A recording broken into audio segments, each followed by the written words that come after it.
talks to you, you've worked on yourself. And it's like you were somebody else. You were my artificial high, but I thought you were my finish line. You went up, now I'm just looking for a way out. And I always knew that it all boiled down to I'm not enough for you. I am caught in blame.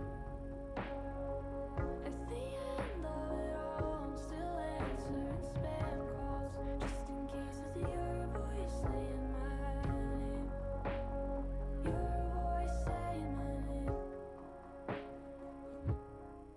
When I see you walk into our old school again, I hope you're walking alone. And I hope that I won't. And when you cross the room and ask if I miss you, I hope I say that I don't. That's unlikely, I know. I've had bad luck letting you go. At the end of it all, I'm still answering spam calls, just in case it's your voice saying hello. That's unlikely, I know. That's unlikely, I know. I had a dream you were running on a high. You were the fool with the fever in your eyes. I didn't know and you didn't have a clue. You look at me as I'm looking back at you.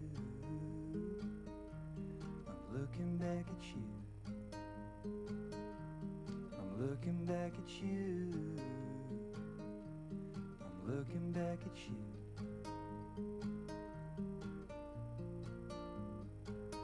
From the aisle you were looking out the window. I had a drink and a smile underneath. I really thought I was ready for the climb. For the last time, I had a dream that you woke me in a hurry.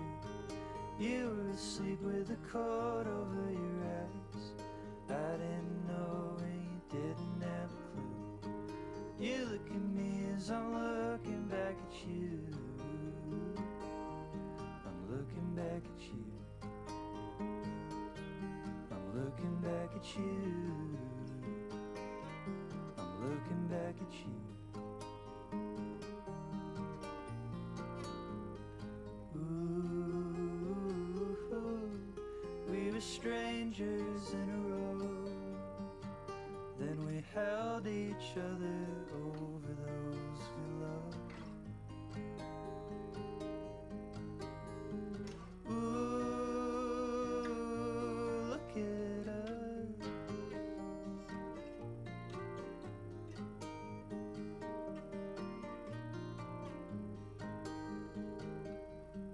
Looking back at you.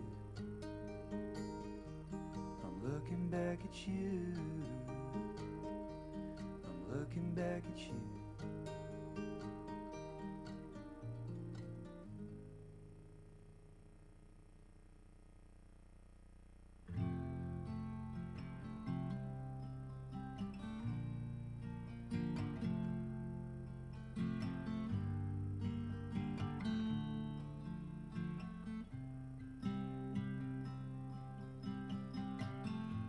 How long will I love you? As long as the stars are above you. And longer if I can.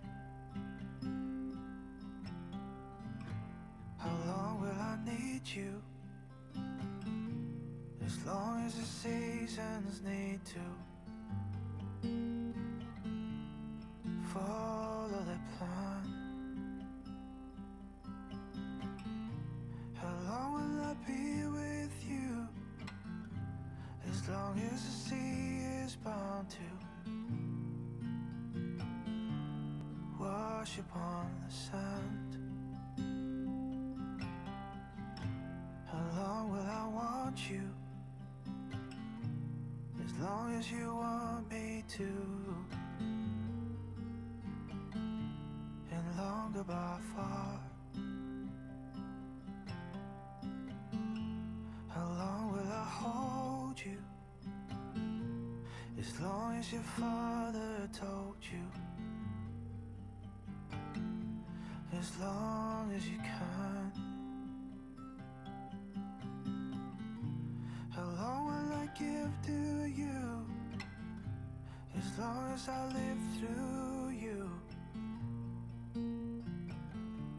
However long you say. How long will I love you? As long as the stars are above you. And longer if I may. How long will I love you? As long as the stars are above you. And longer if I may.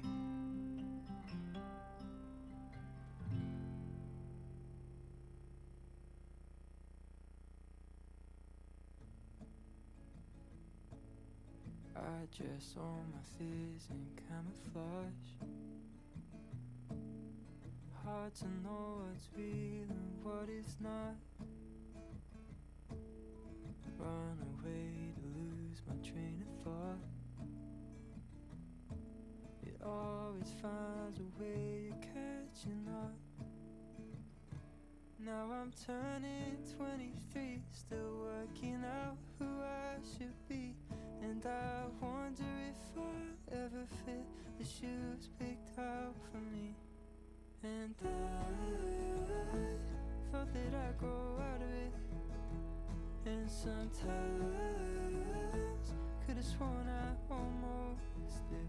And every time I'm starting to change, I get so close and get in my way. What if I never grow out of it? I guess there comes a point you come to terms. It's just a part of me that I'm still learning. Sometimes I just wish it didn't hurt. Maybe then I'd be a different person. Still hope by 24 or 5 I won't be anxious all the time. 'Cause I've never felt so far away, but somewhere down the line. And I thought that I'd grow out of it. And sometimes could've sworn I almost did. And every time I'm starting to change, I get so close and get in my way. What if I never grow out of it? What if I don't go? What if I can't grow? What if I don't go? What if I can't grow out of it?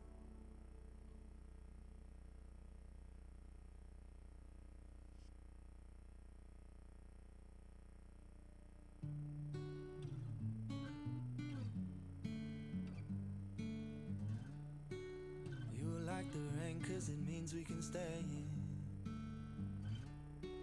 Cancelled our plans, but no, I'm not complaining. Pull the covers up like the tide. Darling, swim in my arms tonight. Say to me, looking dead in my eyes, how long can we keep this alive? Only for the rest of my life. I'll be only yours. Day that I die, and it's more than a promise, 'cause promises break. So go on and ask what I love about you, babe. Only everything, only everything, only everything. I'll let your hands find my shoulders. When the weight of the world's weighing down and we're older. Got me thinking about all the time that we waste in the morning light. Makes me not wanna close my eyes. How long can we keep this alive? Only for the rest of my life I'll be only yours till the day that I die. And it's more than a promise, 'cause promises break. So go on and ask what I love about you, babe. Only everything, only everything, only everything. I don't have the words for the rest of our novel, but ask me again how long I'm gonna love you. I'll say only for the rest of my life I'll be only yours till the day that I die. And it's more than a promise, 'cause promises break. So go on and ask what I love about you, babe. Only everything, only everything, only everything,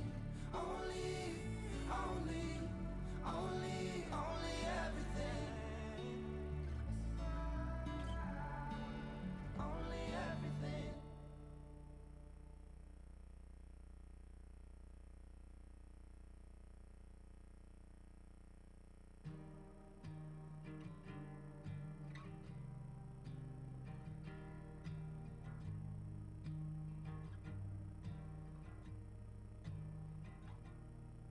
I'm not afraid of heights, but I'm afraid if you come over tonight, one thing might lead to another, and our feelings might come uncovered. I'm not afraid of the dark, but I'm afraid of laying in your arms, 'cause things might get too real and I just can't deal with that. I'm scared of falling, I'm scared of falling, I'm scared to fall. There must be something I can do. I've tried to change, there's no use, so I'm kinda confused. I'm scared of falling, I'm just being honest.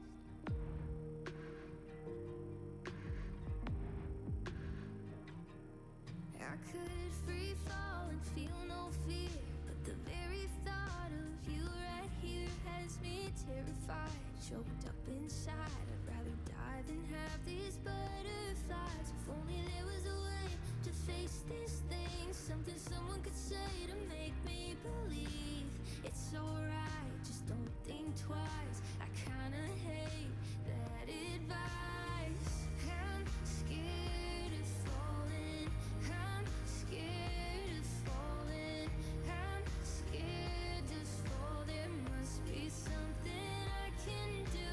I've tried to change, there's no use, so I'm kinda confused. I'm scared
I used to be nicer.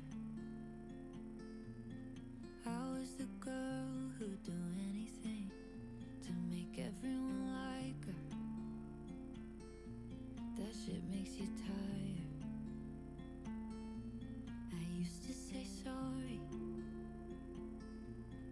It wasn't worth all the arguing. I'd let somebody rob me, and then I'd buy them a coffee. Look at all the time and energy I wasted. Feels like overnight I forgot how to fake it. I used to be sweeter, biting my tongue when I disagreed, like if I was meaner. The people I love would see me differently. Look at all the time and energy I wasted. Feels like overnight I forgot how to fake it. If it's on my mind now, I don't try and change it. No, 'cause look at all the time and energy I wasted. Ooh,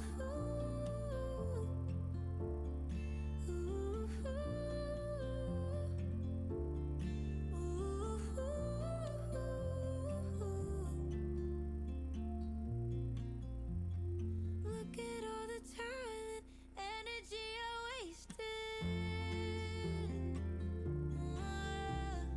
Feels like overnight I forgot how to fake it. If it's on my mind now, I don't try and change it. No, 'cause look at all the time and energy I wasted. Yeah, yeah. Ooh.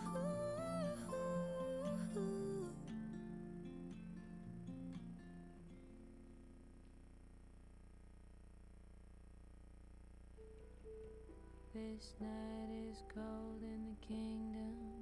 I can feel you fade away. From the kitchen to the bathroom sinking.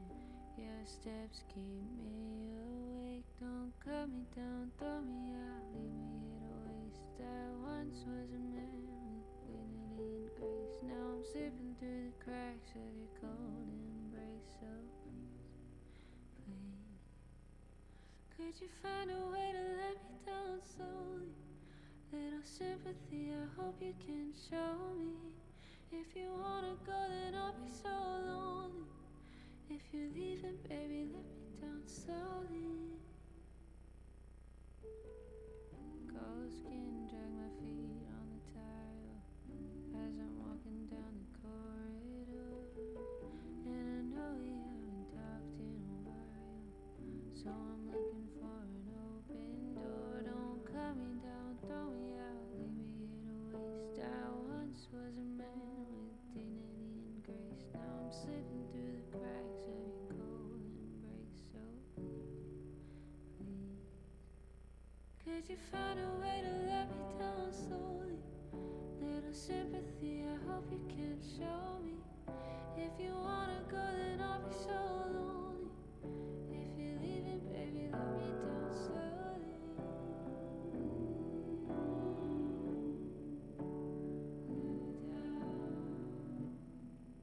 If you wanna go, then I'll be so lonely. If you're leaving, baby, let me down slowly.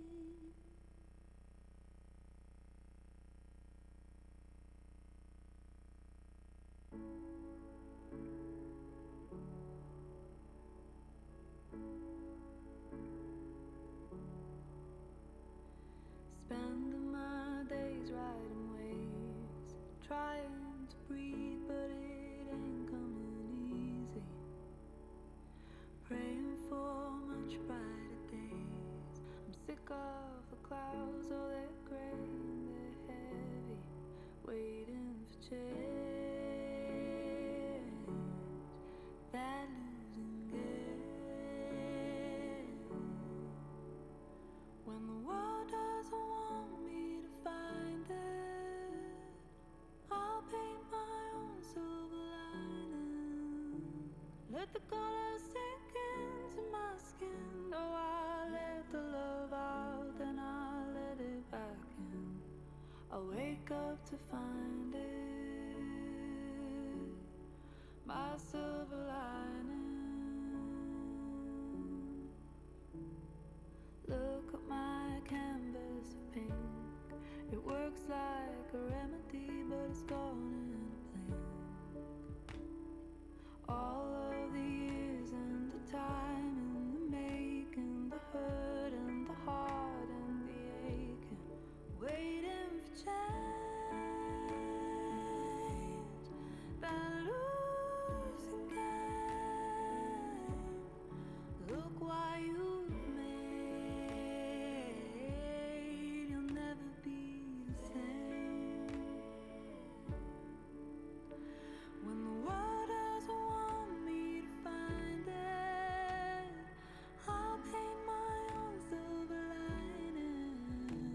Let the colors sink into my skin. Oh, I let the love out, then I let it back in.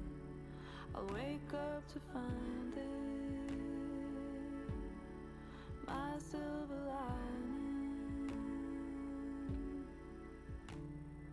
I should give myself a break, though doubt may push me over. I know that I can take the pain. It will only bring me closer to change, to change.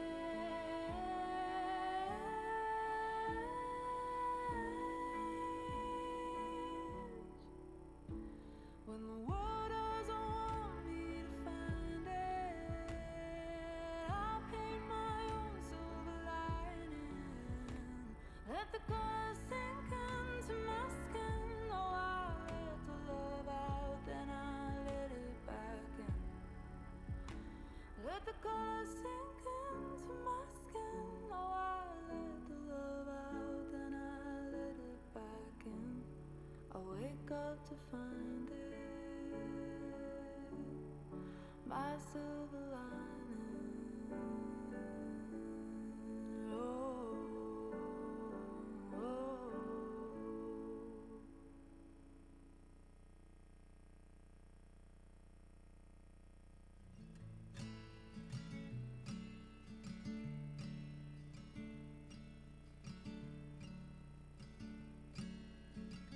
Didn't know how hard it would be for me to see it written down. Thanks for all of your messages. Guess you're happy now. I'm glad you learned how to talk. I'm glad that I could help. I hope for your sake she doesn't walk. I wouldn't wish that happened.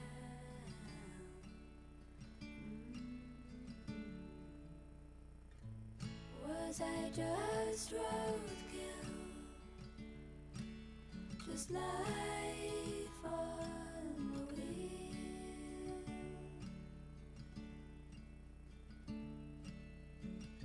I hope you never feel what I had to feel, had to feel.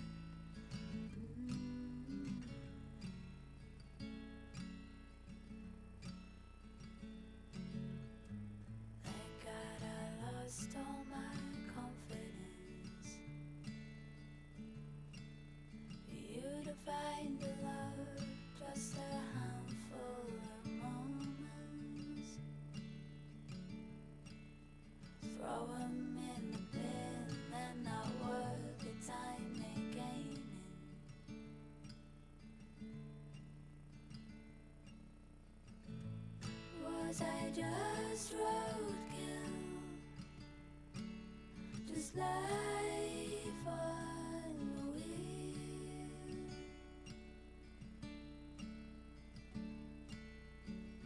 I hope she never feels what I had to feel, had to feel.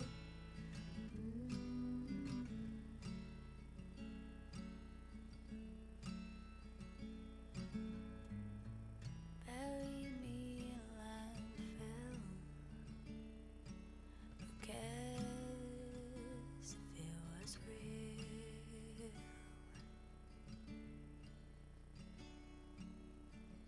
Well, I hope you never feel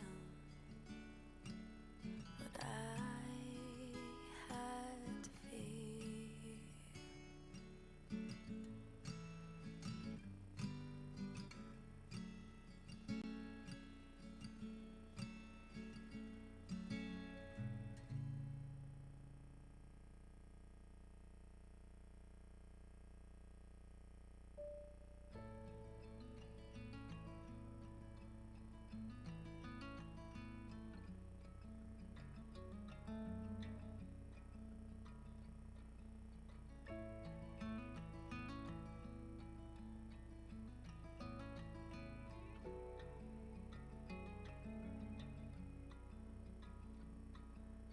Wake up, child, the summer's gone. Gotta fall in line, gotta stand tall. You've got to hide that glimmer you found as you danced in the rainfall.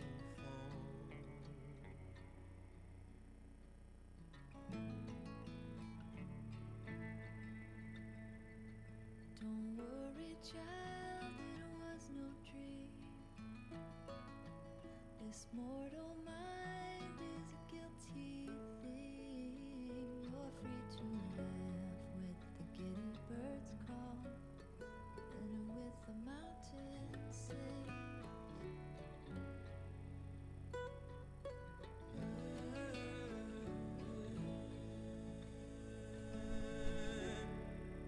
I can't remember what I'm raised to forget.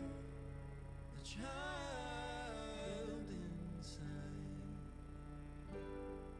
Truth, you know, never dies. Open your eyes.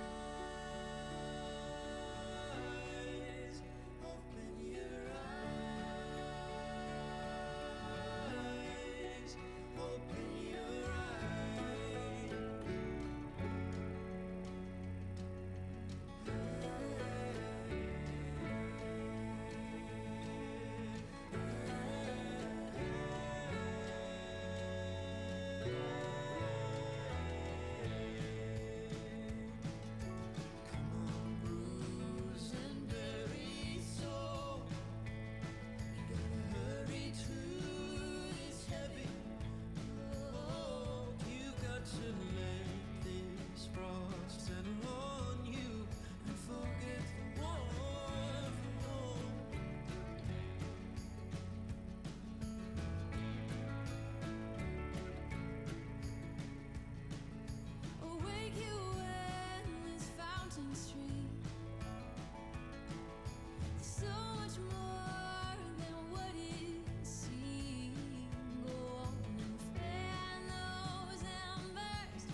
places you go. I take one hit and convince myself everyone's bored of me.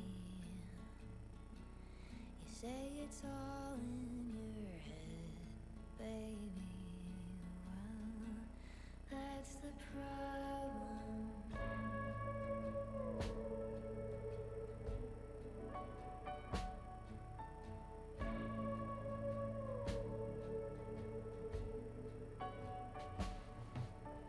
Sometimes I let myself get so depressed I get angry with you. The reaction you get from me. You told me I am more fun with a drink in my hand. So now I drink as much as I can. So what's the problem?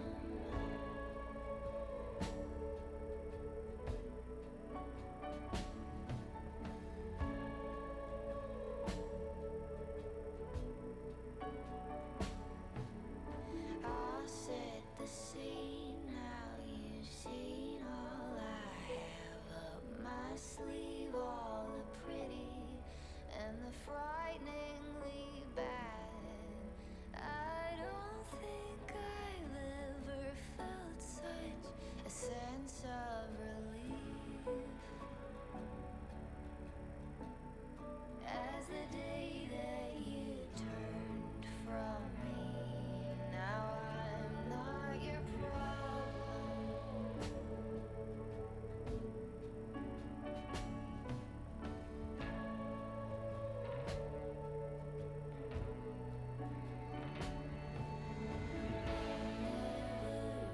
Open myself up like this again. Wander the streets with your memories upon them. I'll never open myself up like this again. Touch someone new, but I don't feel a thing of it. I'll never open myself up like this again.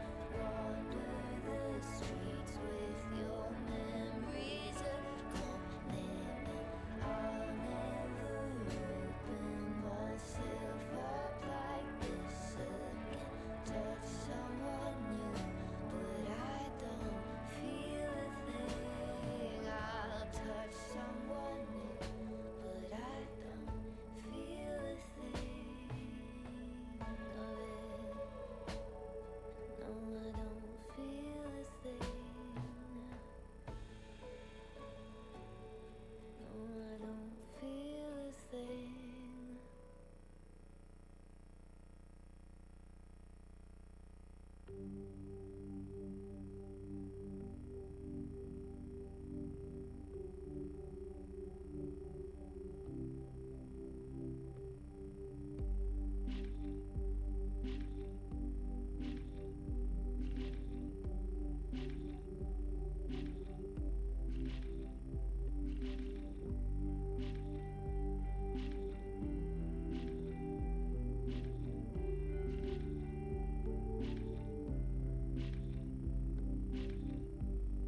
You don't have to say, I already know.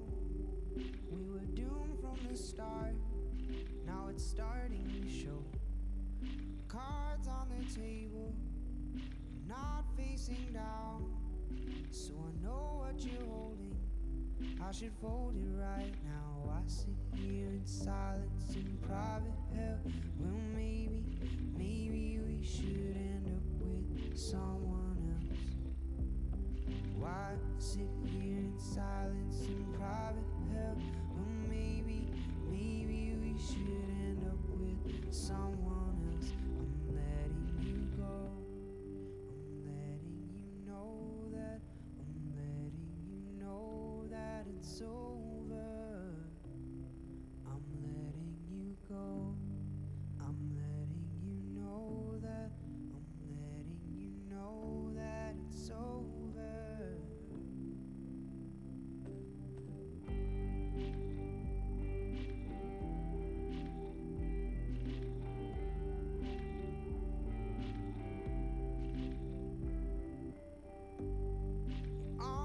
used to hold me.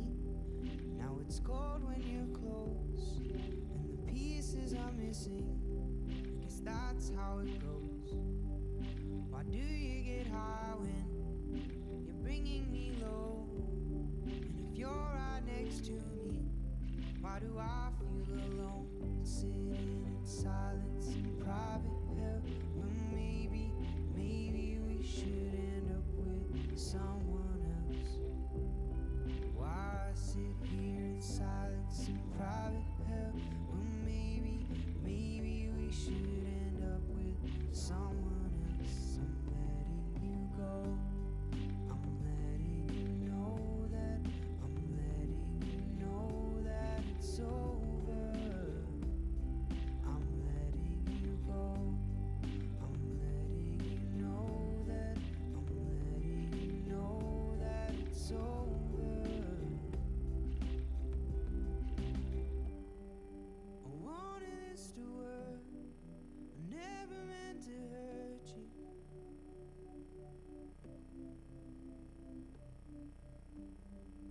Know that I deserve someone who deserves me, a better version. I'm letting you go. I'm letting you know that. I'm letting you know that it's over. I'm letting you go. I'm letting you know that. I'm letting you know that it's over. I'm letting you go. I'm letting you know that. I'm letting you know that it's over. I'm letting you go. I'm letting you know that. I'm letting you know that it's over.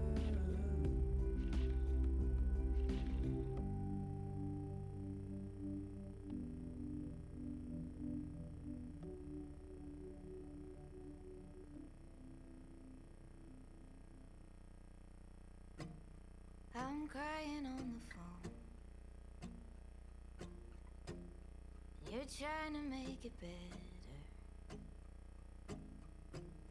I didn't wanna be alone till I wasn't anymore. With my feet bare in the sand, I prayed on the winter solstice. If I'm flying, let me land. And if I've landed, help me notice. On the horizon, everything's lighting. The boats hang like chandeliers. And I just wanna taste it. You said nothing is wasted, but there goes another year. And if I were just honest, I might get what I wanted for once. And if I were just brave enough to feel it, I might know all I needed was love.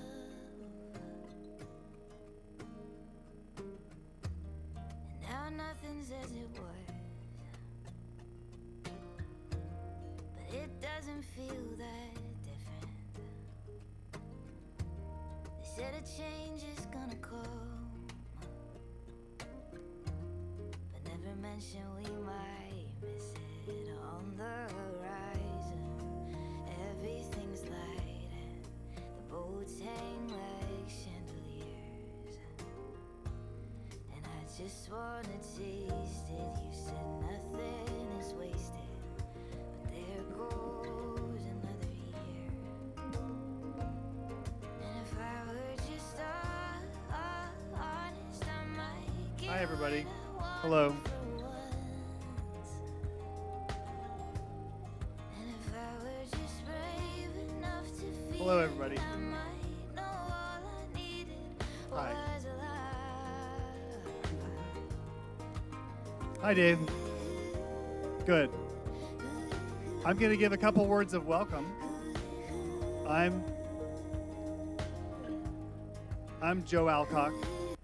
I'm the oldest son, also known as Joey Alcock in some circles, meant to many people who are here. And I just wanted to say a few words of welcome to everybody who cared about Dad and came out to be with us today. So thank you very much for that. And I know that there are people that have traveled across the country, from Massachusetts anyway, right? Shout out. So thanks very much. I'm going to briefly just give a rundown of what may happen. We're planning on feeding you, and that's going to start very soon. My sister-in-law Sarah, who's in the back waving right now, she will come and indicate to your table when it's time to go and grab some food. So we will see if we can start the eating process soon. And then after that, we have 6 speakers, and then I will also be reading a note from Dad's friend and roommate, Dave Salkever. So a total of 7 brief remembrances from the people and relatives that knew Dad best. And then, time permitting, we hope to have at least 1 or 2 people, if you feel moved to speak. Hopefully there'll be some time for that as well. So for now, though, I'll have you continue to visit with your table mates and neighbors and friends, and then Sarah will bring you back to get some food. So thank you very much.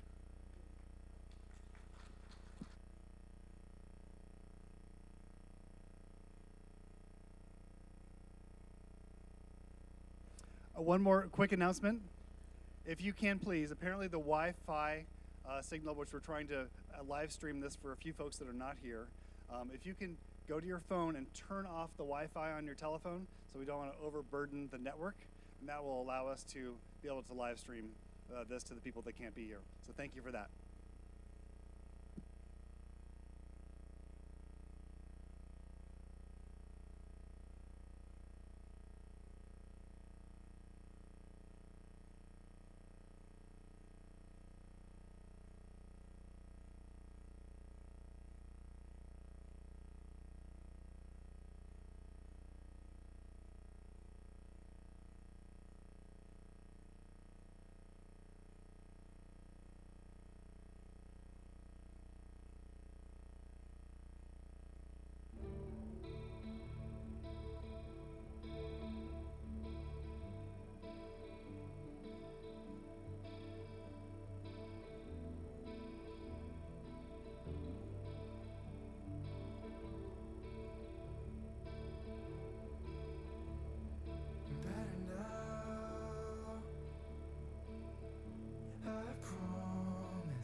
It's different than before.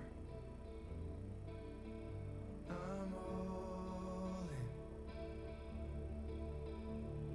I'm sorry, love. You gotta call it. You're still my best friend, but I lost it.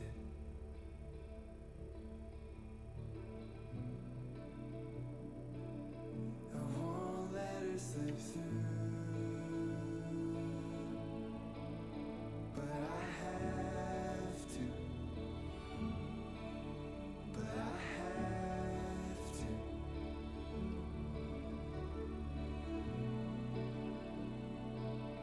Did I end it too soon? No, I had to. Please tell me I had to.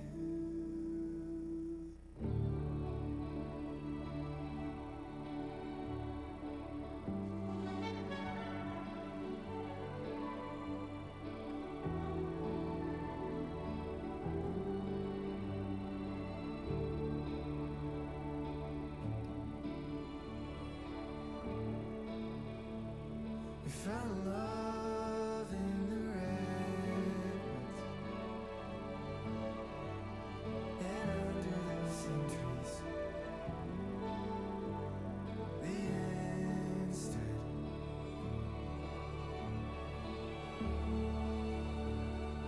Maybe I'm the problem.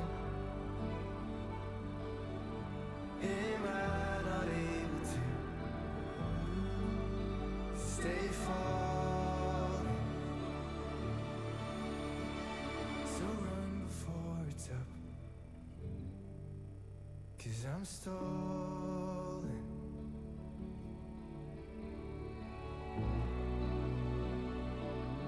I won't let it slip through, but I have to. But I have to.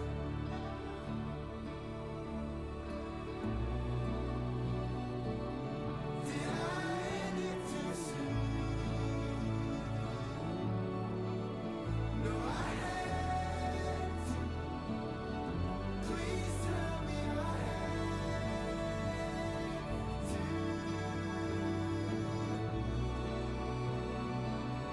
I won't let it slip through, but I have to. But I have to.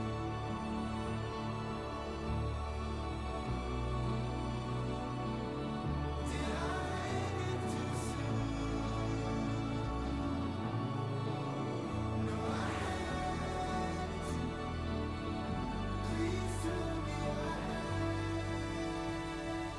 to go.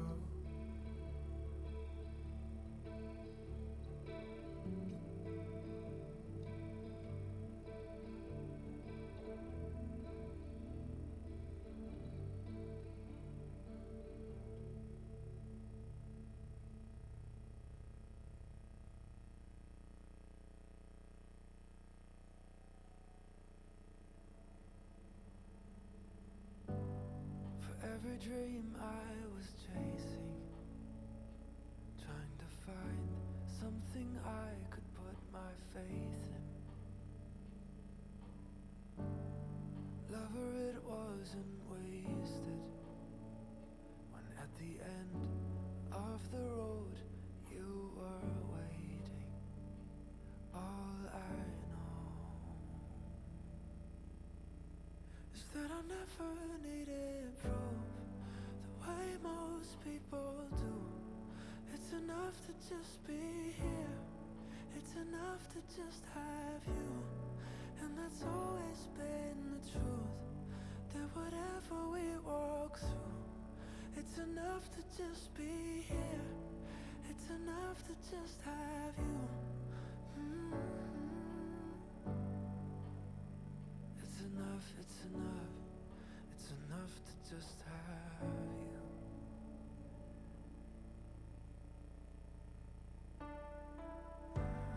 And when that doubt spins in my mind, that when I hold you it might be the last time, I'm starting to understand these moments don't fade anymore.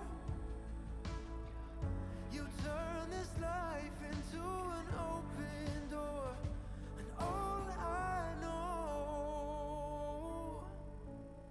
is that I never needed proof the way most people do. It's enough to just be here.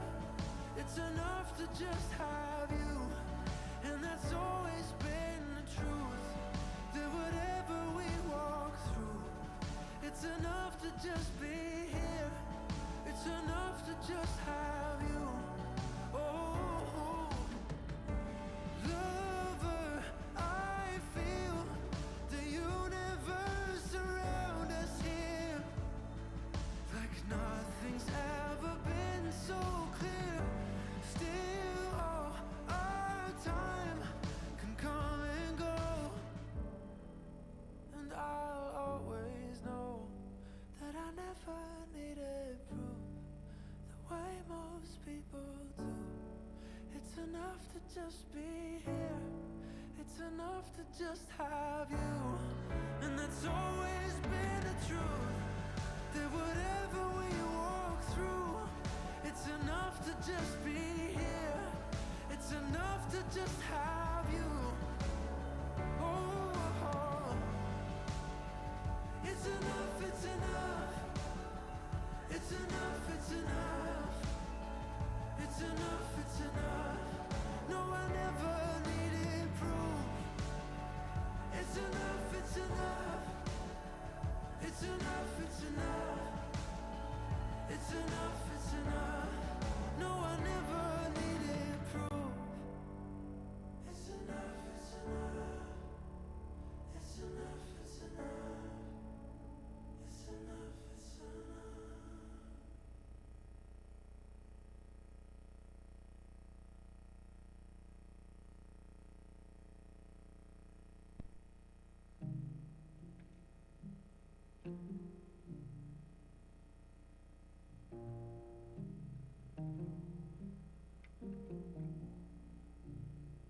can't remember the last time that I had a good night's sleep. Waking myself up at 4 a.m. grinding my teeth. 7 years in LA, I've been at it, it still feels like it's never gonna happen. Tell me, is it not my time or is it not for me? Maybe that's just one of the reasons why I'm so sad on the weekend. And all my friends are having fun. I don't wanna see anyone. Let me tell you a secret. I'm sad on the weekend.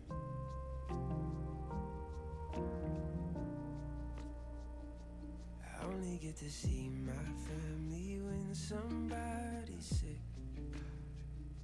My little cousin's taller than me now. What did I miss? And I never wrote songs with my brother, even if they were bad, we'd still be with each other. I'm not home enough to work on relationships.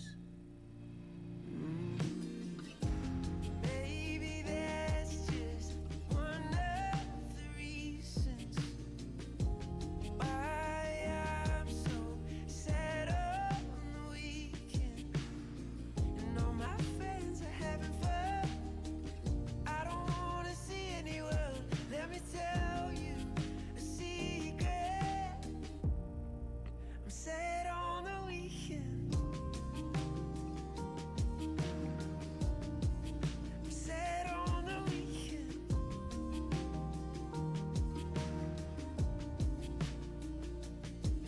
I wish I could go, but I can't. That's just the way I am.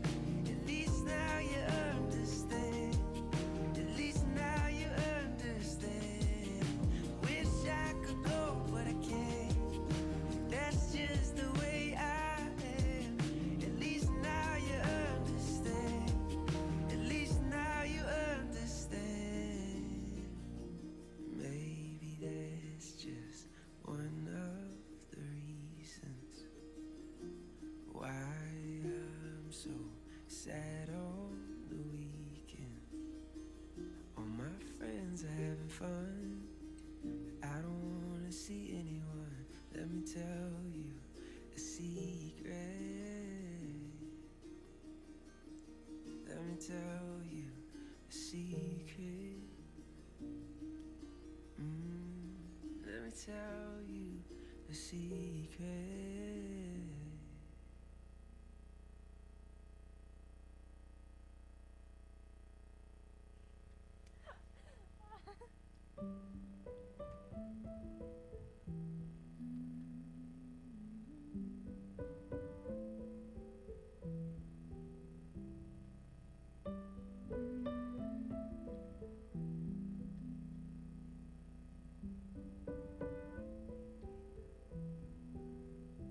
When you touch me, yeah, I feel butterflies.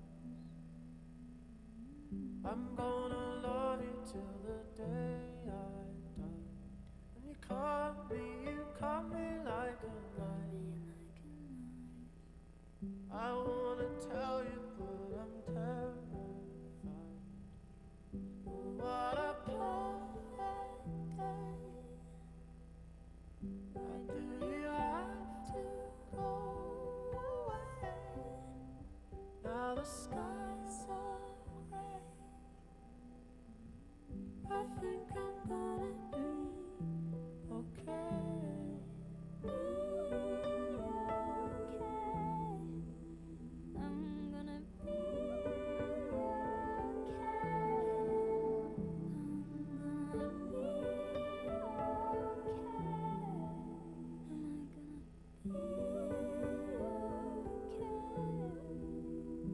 When you touch me, yeah, I feel butterflies.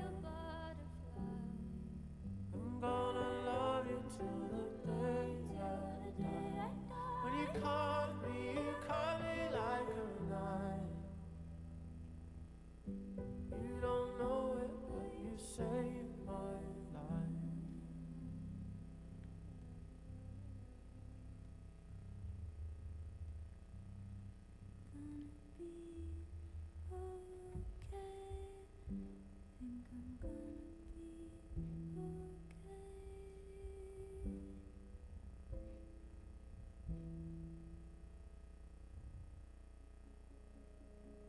Late night driving with my arm around your shoulder. We're not waking up your roommate, so we're coming through the back door. And I'm so okay now, and I hardly ever think about it. Feels like we've been doing this longer than we have.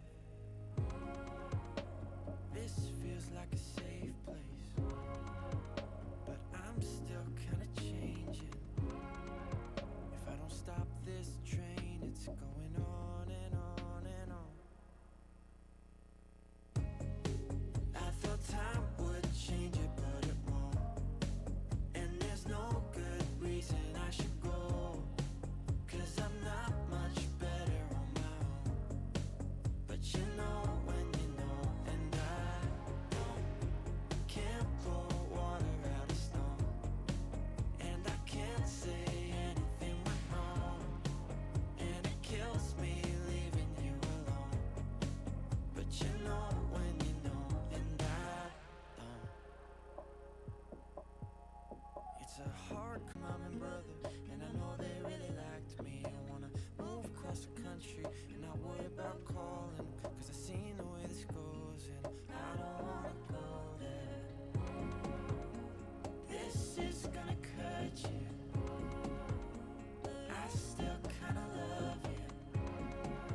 But if I do this right, it'll be alright, right, right. I thought time would change it, but it won't. And there's no good reason I should go, 'cause I'm not much better on my own. But you know when you know, and I can't pour water out of stone. And I can't say anything wrong, and it kills me leaving you alone. But you know when you know, and I don't wanna stop now, I'm gonna walk away, 'cause I know we're better off, and someone's gotta say it. So I'm gonna cut this off before you waste 4 years just waiting. I thought time would change it, but it won't. And there's no good reason I should go, 'cause I'm not much better on my own. But you know when you know, and I can't pour water out of stone. And I can't say anything wrong, and it kills me leaving you alone. But you know when you know, and I don't.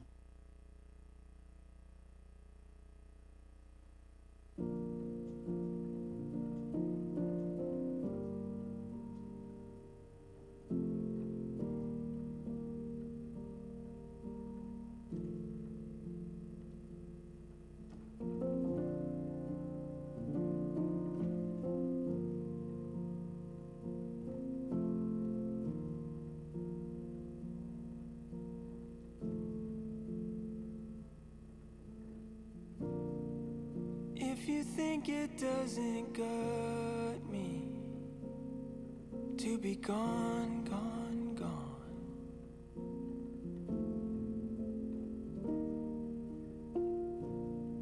I spent half my life on asphalt, waiting for that black swan.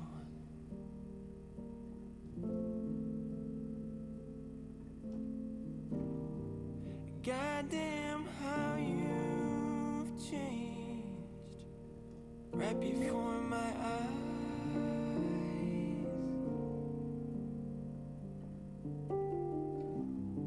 I caught a glimpse of you 10 years from now. It left me paralyzed.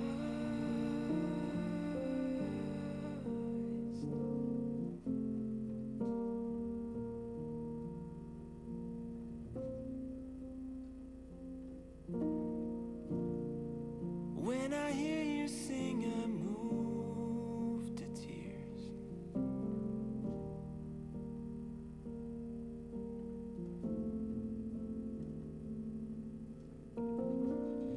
Well, don't grow up in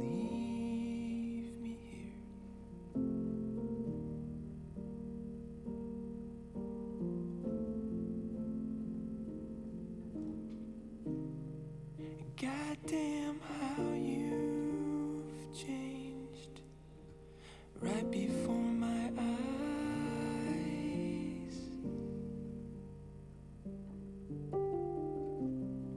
I caught a glimpse of you 10 years from now. It left me paralyzed.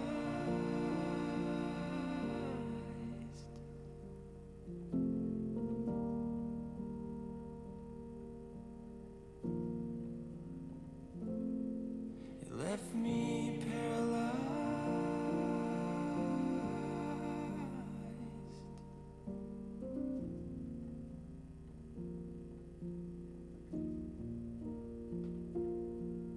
Left me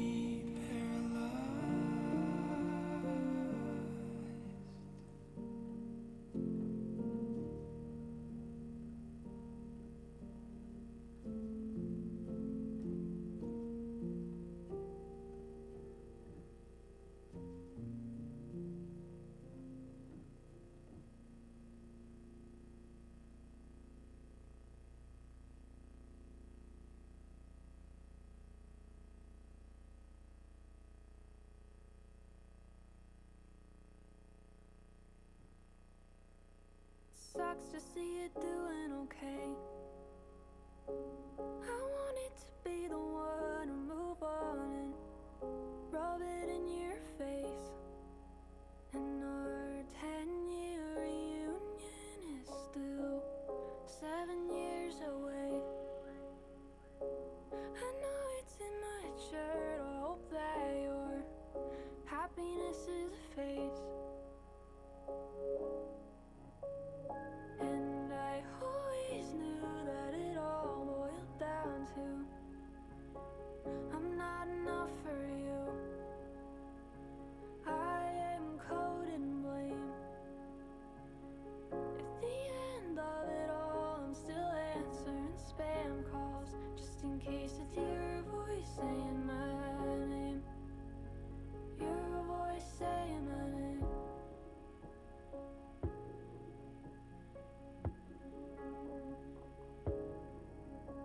It sucks to hear you've worked on yourself. I think back to a time when I knew you, and it's like you were somebody else. You were my artificial high, but I thought you were my finish line. You went up, now I'm just looking for a way out. And I always knew that it all boiled down to I'm not enough for you. I am coded in blame. At the end of it all, I'm still answering spam calls, just in case it's your voice saying my name. Your voice saying my name. When I see you walk into our old school again, I hope you walking alone. And I hope that I won't. And when you cross the room and ask if I miss you, I hope I say that I don't. That's unlikely, I know. I've had bad luck letting you go. At the end of it all, I'm still answering spam calls, just in case it's your voice saying hello. That's unlikely, I know. That's unlikely, I know.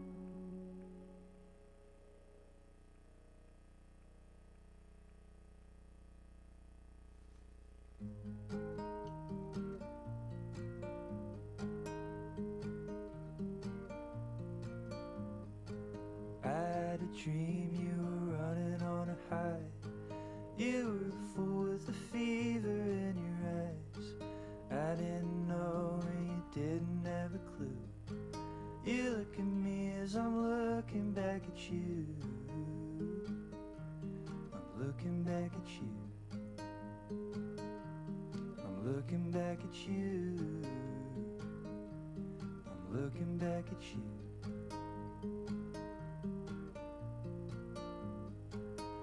From the aisle you were looking out the window.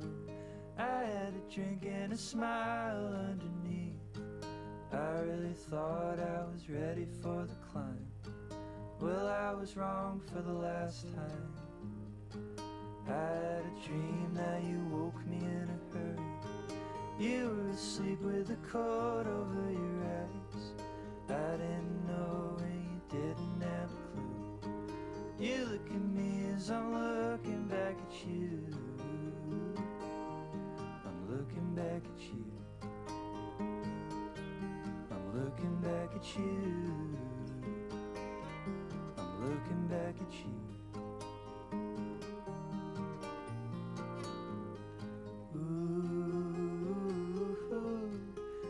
Strangers in a row.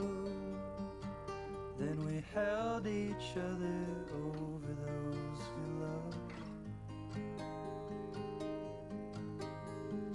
Ooh,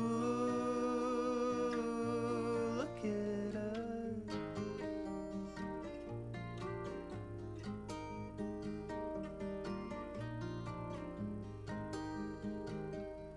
I'm looking back at you. Looking back at you. I'm looking back at you.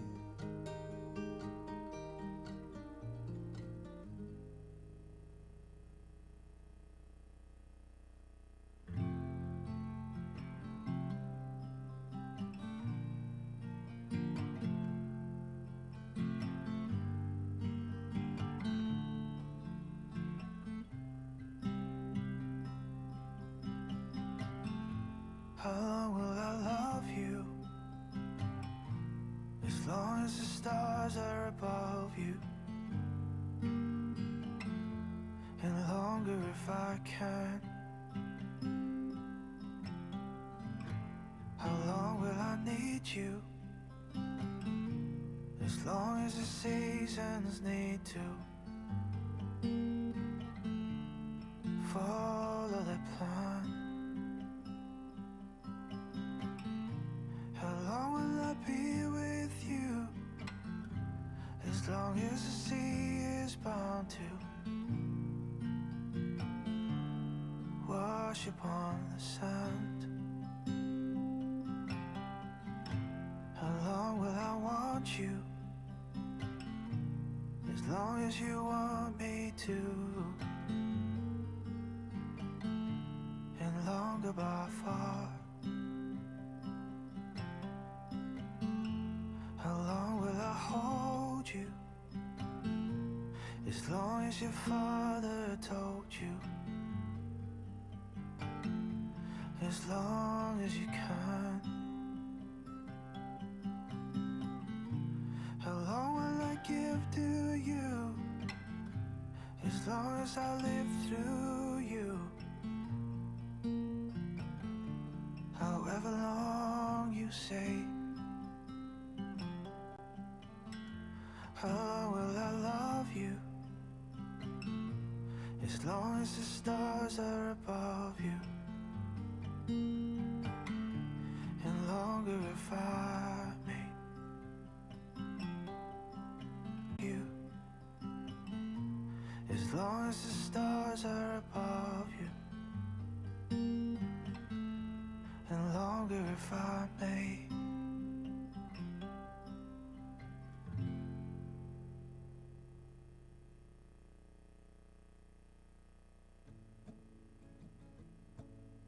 I dress all my fears in camouflage. Hard to know what's real and what is not.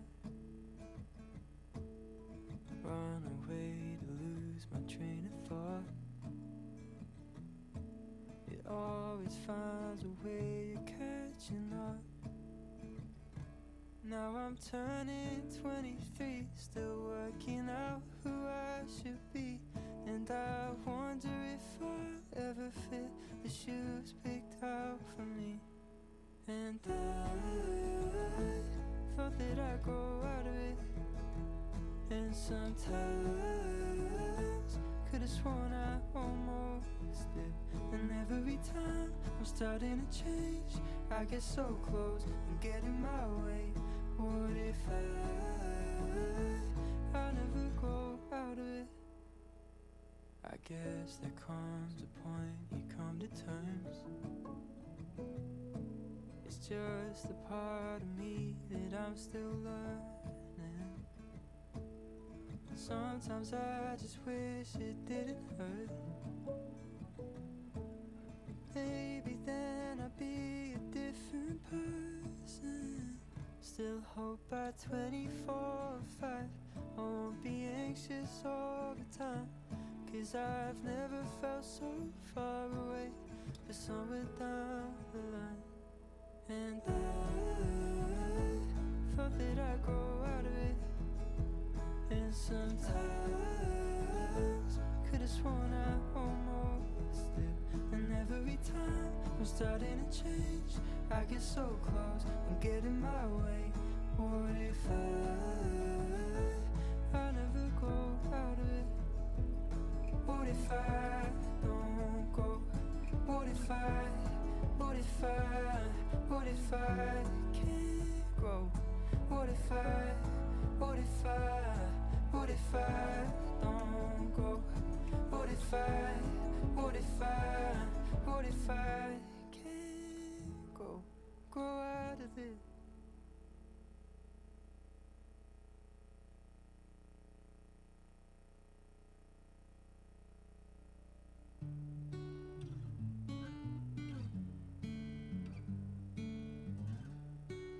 You like the rain 'cause it means we can stay in. Cancelled our plans, but no, I'm not complaining. Pull the covers up like the tide. Darling, swim in my arms tonight. Say to me, looking dead in my eyes, how long can we keep this alive? Only for the rest of my life I'll be only yours till the day that I die. And it's more than a promise, 'cause promises break. So go on and ask what I love about you, babe. Only everything, only everything, only everything. I love the way that your hands find my shoulders when the weight of the world's weighing down and we're older. Got me thinking about all the time that we waste in the morning light. Makes me not wanna close my eyes. How long can we keep this alive?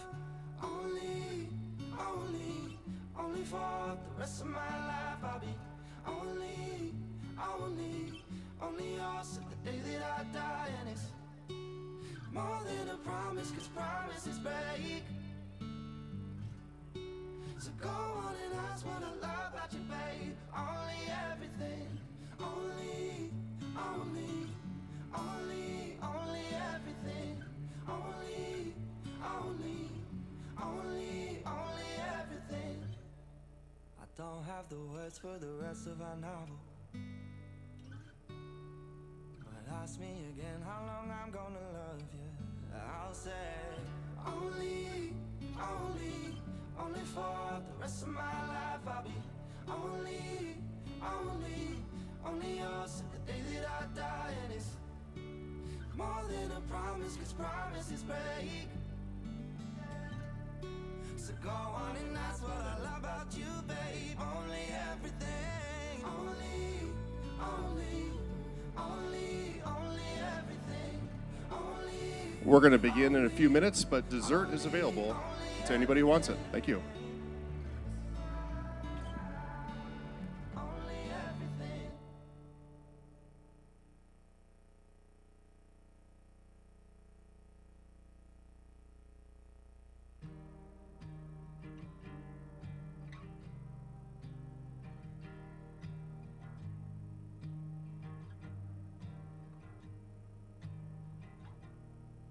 I'm not afraid of heights, but I'm afraid if you come over tonight, one thing might lead to another, feelings might come uncovered. I'm not afraid of the dark, but I'm afraid of laying in your arms. 'Cause things might get too real and I just can't deal with that. I'm scared of falling, I'm scared of falling, I'm scared to fall. There must be something I can do. I've tried to change, there's no use, so I'm kinda confused. I'm scared of falling, I'm just being honest.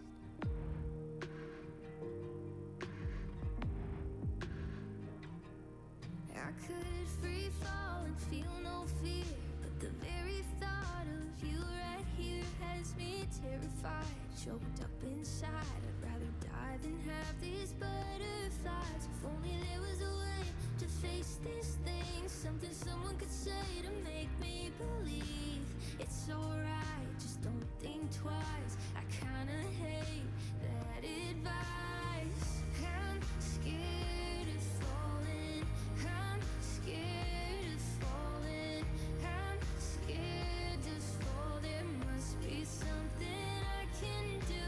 I've tried to change, there's no use, so I'm kinda confused. I'm scared of falling, I'm just being honest.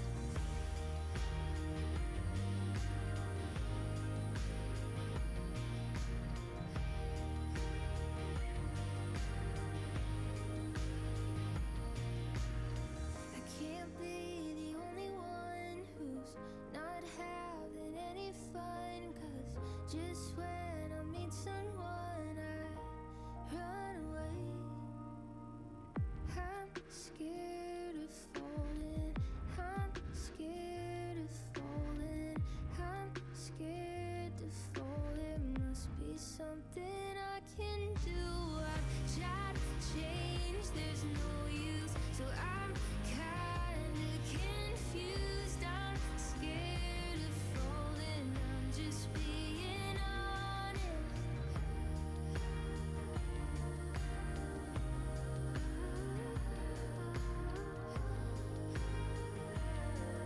Yeah, I'm just being honest.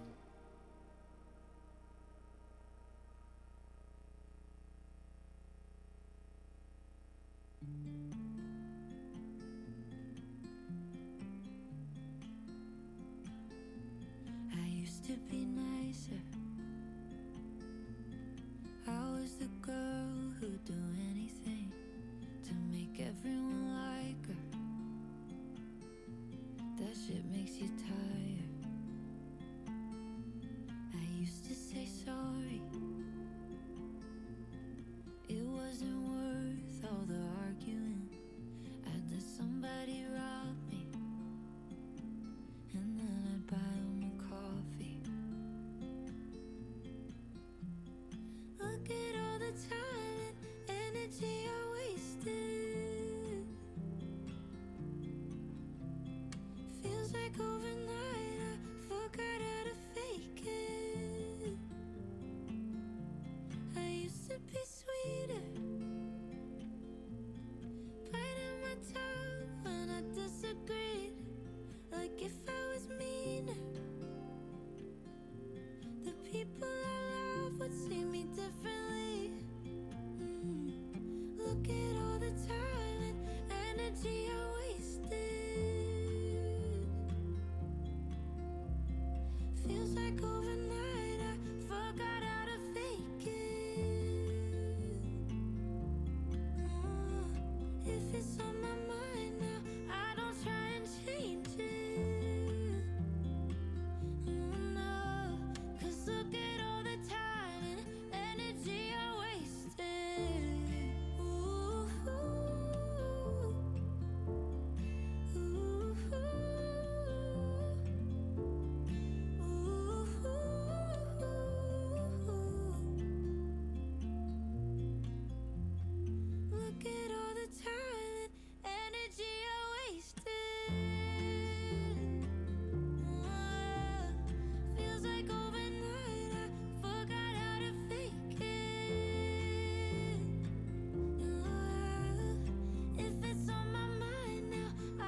this night is cold in the kingdom. I can feel you fade away. From the kitchen to the bathroom sink, and your steps keep me awake. Don't cut me down, throw me out, leave me here to waste. I once was a man with dignity and grace. Now I'm slipping through the cracks of your golden.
See, it works. Now that is identifiably a bird call. If you were walking and you heard that, you'd be like, oh, that's a bird call. Now my father would wait until there would be maybe a 22-year-old co-ed walking down the trail or a family or something like that. And right at the inopportune time, I'm probably 7 or 8 or 9 or whatever, at that moment, my dad would make a noise. Is anybody here familiar with that noise that he would make?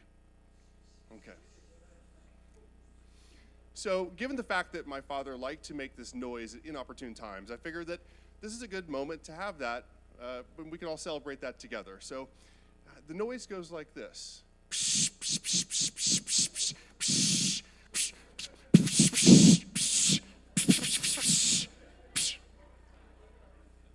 Something like that. So if we could all just maybe take a deep breath and just pretend there's a life bird around the corner. I'd like to just start with a good bird call for my father. On a 1, 2, 3.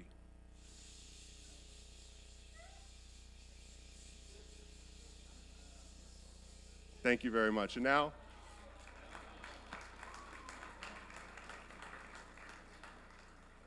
we have a rock star who is next. His name is Dr. Ron Rutowski, and he'd like to talk about my father.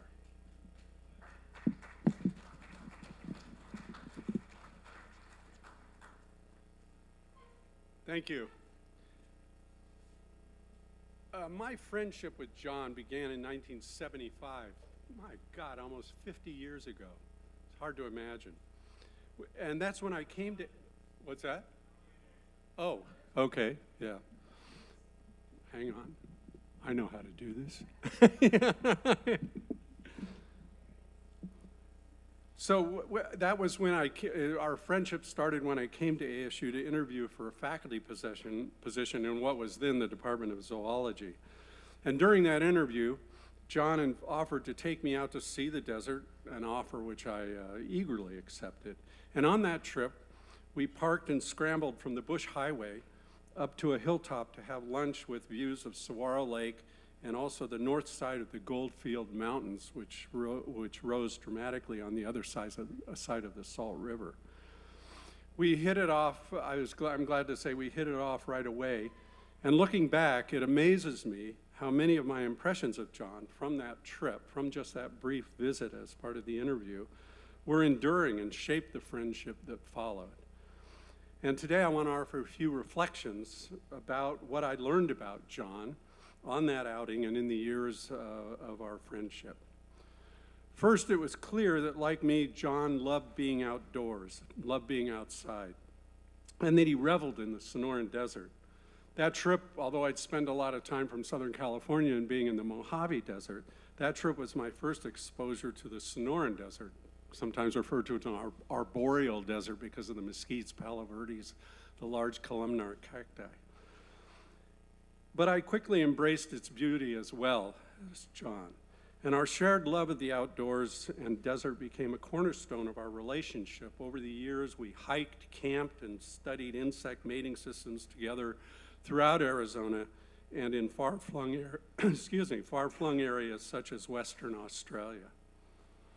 John was, I'm sure as many of you know, an extremely avid day hiker, being unafraid in his prime to take on 15 to 20 mile day hikes.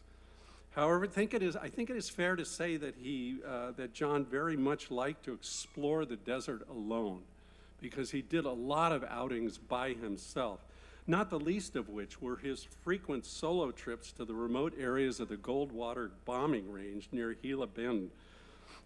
He had to get a special permit to go in there because they were still actively being used. There was live ordnance apparently still around and all of this. So his friends got kind of concerned about this. And we actually at one point bought him a satellite alert system to call for help in the face of mishap. But I remember also him telling us, oh, I don't ever use that thing. And I think this is a key reason for that was because it involved an attention and command of technology that we all know was never John's forte. Right. I mean, as Nick will appreciate, he was probably the only person I know who used an iPhone only as an alarm clock and nothing more. I mean, he let the whole subscription with AT&T or whoever lapse. Although we conversed easily from that first interaction and for the rest of our relationship, and we conversed on a broad array of topics, I learned in that outing, even that early, 48 years ago, that there were some topics that were not open for discussion or at least fun to discuss with John. Of note were his very negative and strong views of some politicians and anti-adaptationists. Many here will remember that it was not possible to have a free-ranging, open discussion with John about the pros and cons and actions and ideas of people like Richard Nixon, Kirsten Sinema, Stephen Jay Gould, and others. And for me, it wasn't so much that I disagreed with John's view, but instead his unwillingness to look for common ground with those with whom he disagreed, or to compromise and grant them any concessions. Having said that, I would quickly point out that this did not mean that John was unfriendly or ungenerous. He had an extensive, impressive, and diverse network of friends, correspondents, and collaborators, both locally and around the world. And I'm sure that he and Sue deserve some kind of reward for, or hold some sort of record for the number of lively dinner parties that they hosted. I will add, though, that I think that John's intransigence on some issues had two upsides. One was that he was self-aware enough to know that he was ill-suited to participate in governance processes at the university and professional societies. And I think he was right. Second, his strong opinions motivated much of his writing. I suspect we would not have the many wonderful products of his writing if he had been less firm in his views, and so less anxious to put them in writing. Even in that relatively brief trip in 1975, we discussed current literature and events, and the depth and breadth of John's involvement with the written word was clear. Not only through the fact that he loved to play boggle, if that's written word, but also he loved to read, and he read broadly, well beyond science. And interestingly, I don't know quite how this developed, Nan, you can maybe inform this, he loved to read to others, such as his grandchildren. Jake and Abby, I think, have been the recipients of many readings by John. And he even read to his mother during her declining years. He also wrote quickly, easily, and often. Jim Collins will say some things about missives that we got from the farm in Virginia. And I was always stunned that a month or two after the end of a field season, he would report he did not have much to do, since all the papers from the data collected in the field season had already been written up and submitted. Really? That quickly? Now, admittedly, John often published in small papers in small journals, some of which I have never heard of, and journals which also in academic parlance had low impact factors. I usually jokingly refer to them as having negative impact factors, if you can imagine what that is. But he also took seriously the business of producing papers and books that synthesized and spelled out well in the broader lessons and implications of his smaller works. For us, his written works are his wonderful legacy to which we can turn to revisit his voice and his brilliant mind and his personality and his passions. With John's passing, we have lost, in behavioral parlance, a significant node in our social network, the absence of which will be deeply felt. So many thanks, John, for your friendship and for enriching our lives in many positive, generous, and greatly appreciated ways. Thank you.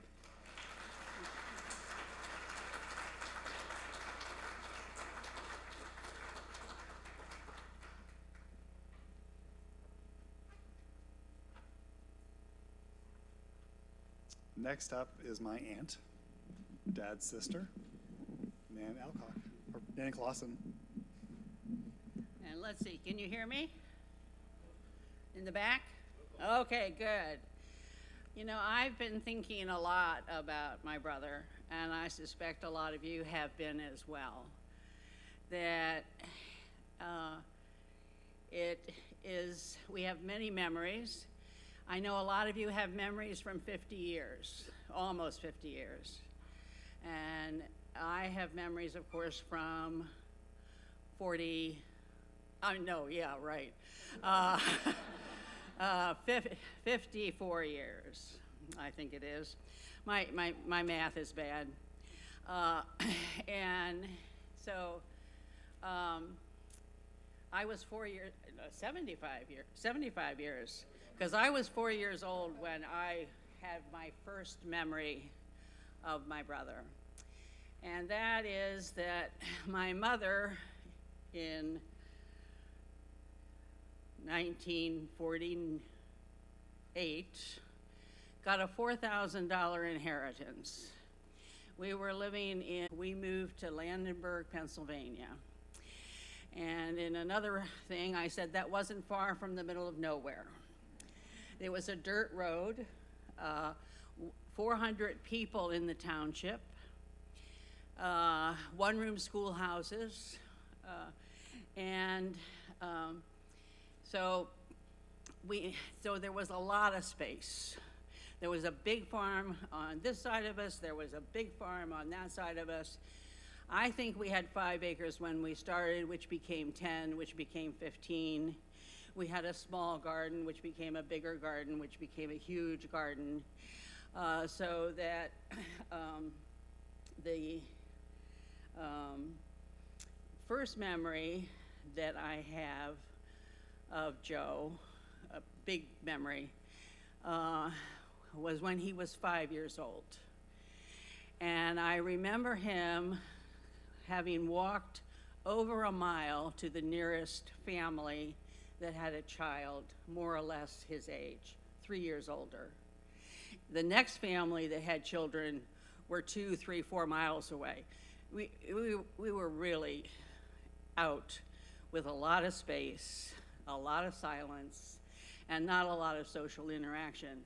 But Joe came home that day all by himself, 5 years old, tugging a dog, a puppy. Come on, fella. Come on, fella.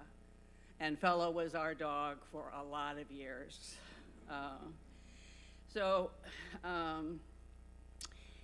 I think that where we lived was a great introduction for Joe to his life, that he could go out exploring.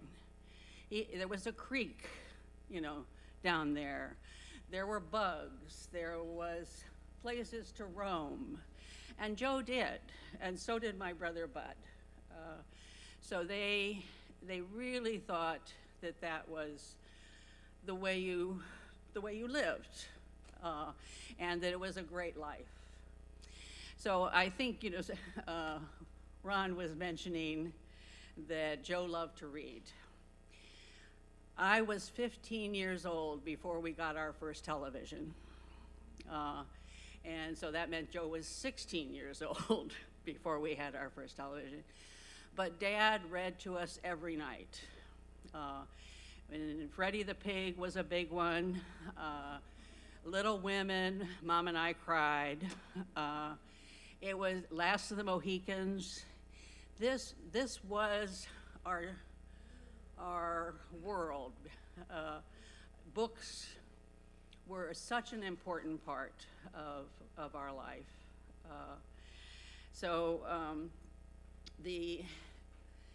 It was a great place for Joe to explore and become a scientist. So Joe and I went to Westtown because in those days, Westtown Friends School, my parents did not think the rural high school was a fit education for their son. I got in on his coattails. But Westtown, Joe and I got into the Honor Society. I got in as a junior, Joe got in as a senior. And I'm sure I crowed. And my dad said, "Yes, you have competed with your brother. Your brother never competed with you." And I think that's true. And I've been trying to think, who did Joe compete with? And I kind of think he didn't. My impression of my brother is that he was self-directed. He knew what he was interested in, he knew what he wanted to find out, and he went and did it. He did write very well. I read The Triumph of Sociobiology and was fascinated by the book, how Joe went about explaining what this all meant. So he was quite a guy. I was trying to think that when I probably have said enough, but Joe was self-directed. He was the one who figured out what was going to happen. And I remember a phone call when he said my mother was probably in her perhaps late 70s. And my brother called me and said, come to Virginia. We're moving Mom to Phoenix. So I came. And 2 days later, I was on a plane with my mother to Phoenix, where she lived with Sue and Joe. And Joe stayed in Marshall, Virginia, closing the house, putting things away, and came later. And that was that is just typical of Joe. He figured out what he thought needed to be done, and he arranged for it to happen. So I miss him, obviously. he was a person to know, and I am privileged that I have 75 years of memories of him.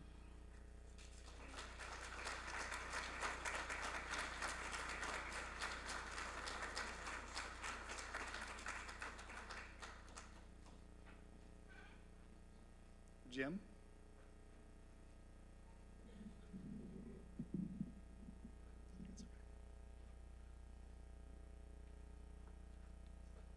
Okay, thanks, Joe. All right, how's that? Can you hear me in the back? Glenn, can you hear me? It's what? You want it closer? Nancy, can you hear me? You sure? Glenn, can you hear me? All right, great. Good evening, folks.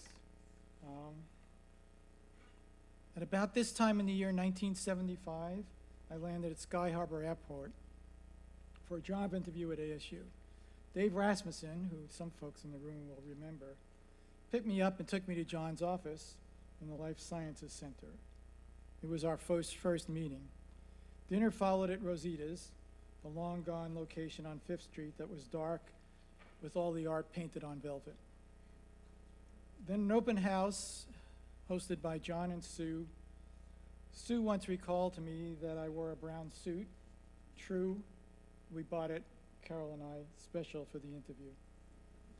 These are the first days of what would be 48 years of friendship with John, Sue, their family, and my family. The biographer Ted Morgan described his episodic sense of the past as shafts of memory between dark spaces, and that seems about right to me. The 48 years of memories of John are, of course, too numerous to recount, but small and large shafts of my memories of John include, in no particular order, John's gardens in Arizona and Virginia. He loved talking about them. Lunch for John was often homegrown chard and arugula on whole wheat bread. Enough said. The Lunch Bunch. A group of us of varying number met for lunch at ASU's Memorial Union for some 30 years. During the pandemic, we still met for lunch routinely and remotely and continue doing so now, minus one of our members. In sum, the Lunch Bunch is a 35-year-old tradition with John as a continuous participant. We'll miss him, but I'm confident he'll often be a topic in our conversations. Friday at the Chuck Box, with too many onion rings and French fries and too much beer that at times left John weaving down College Avenue on the way home to Loyola Drive. Birds, birds, birds, and more on that later. Softball, our team was the Roadkills, and it's true, a nod to our zoology department origins. Our t-shirt uniforms were dead skunk with tire tracks across it, courtesy of Dave Rasmussen. John was once injured after running into an outfield fence chasing a fly ball. He cut his arm up and open pretty much. My wife Carol took him to the emergency room for stitches. I'll miss them both. Basketball at McCamey Middle School's outdoor courts or the Tempe High School gym. It depended upon whether or not Fritz Merkel remembered the key to the gym. Insects, of course. Insects, I believe, were the key that unlocked the door to John's evolutionary universe. John was mechanically and electronically challenged. Depending upon the occasion, he jousted with computers, TVs, cars, gasoline-powered lawnmowers, a weed whacker, and as Yul Brynner said in The King and I, etc., etc., etc. John and Sue hosted dinner parties, many of them. Delicious food, lively conversations, and if we were lucky, Sue or Ron Rotowski, who was just up here, would entertain us with piano and or violin. Word games, trails and hikes, fiction and nonfiction writing, he devoured it all. And Billy Collins's poetry. After all, what's a desert birder not to like about someone who wrote a poem entitled Arizona, in which he observed, "In the marbled silence of the desert, it's easy to pick out the song of birds, which puts me in a better state of mind than the one I wake up with on some mornings." And he continued, "And so you birds of Arizona, I am lucky to spend time with you, amid the amber rocks and sudden wildflowers, to listen to your sweet mix of songs." John was a birder. He enjoyed birding, was good at it, and followed birds, as far as I can tell, wherever he traveled. We can't talk about John without a bit about his legacy. John's family was first and foremost his legacy. Sue, Nick, and Joe, Sarah, Karen, Abby, and Jake, we all share in your loss. An award-winning teacher, John inspired generations of biologists who would forever see the natural world through fresh eyes. Through fresh eyes as a result of being with John, as a result of encountering him in person through his writings. This part of his personality was a real gift. Yet, in his self-deprecating way, he dedicated the first edition of his textbook to my students, who cheerfully remind me each year how much I have yet to learn. As is the case for many who choose a life of scholarship, John leaves a tangible legacy in the written word. John wrote a lot and across a variety of genres. He was most eloquent as an exponent of an idea, organic evolution, and in particular, the intellectual sweet spot where the concepts of adaptation, natural selection, and fitness collide and for John just exploded. He was an excellent wordsmith who covered a vast waterfront, books on natural history, his immensely successful textbook on animal behavior, criticism and the triumph of sociobiology, peer-reviewed research articles, commentaries, book reviews, letters to the editor and politicians. Words spilled out of John were written down and shared with others. As Ron suggested, in recent years, an annual trip to the family farm in Virginia was an occasion for John to prepare a series of multi-page reports about each trip. He sent these by email to the lunch bunch, family, friends, as he traveled across the U.S., then while in Virginia, then on his way home. I took time this weekend to review some of these messages, which for me number about 75 over the last decade. They came from Oklahoma, Virginia, West Virginia, Utah, Texas, and Tennessee. He wrote from Australia and Quebec. During these journeys, he would visit national parks, but to me, John seemed most in his element, writing about visits to national wildlife refuges, management areas, and other places where he would encounter the natural world off the beaten track and on his own terms.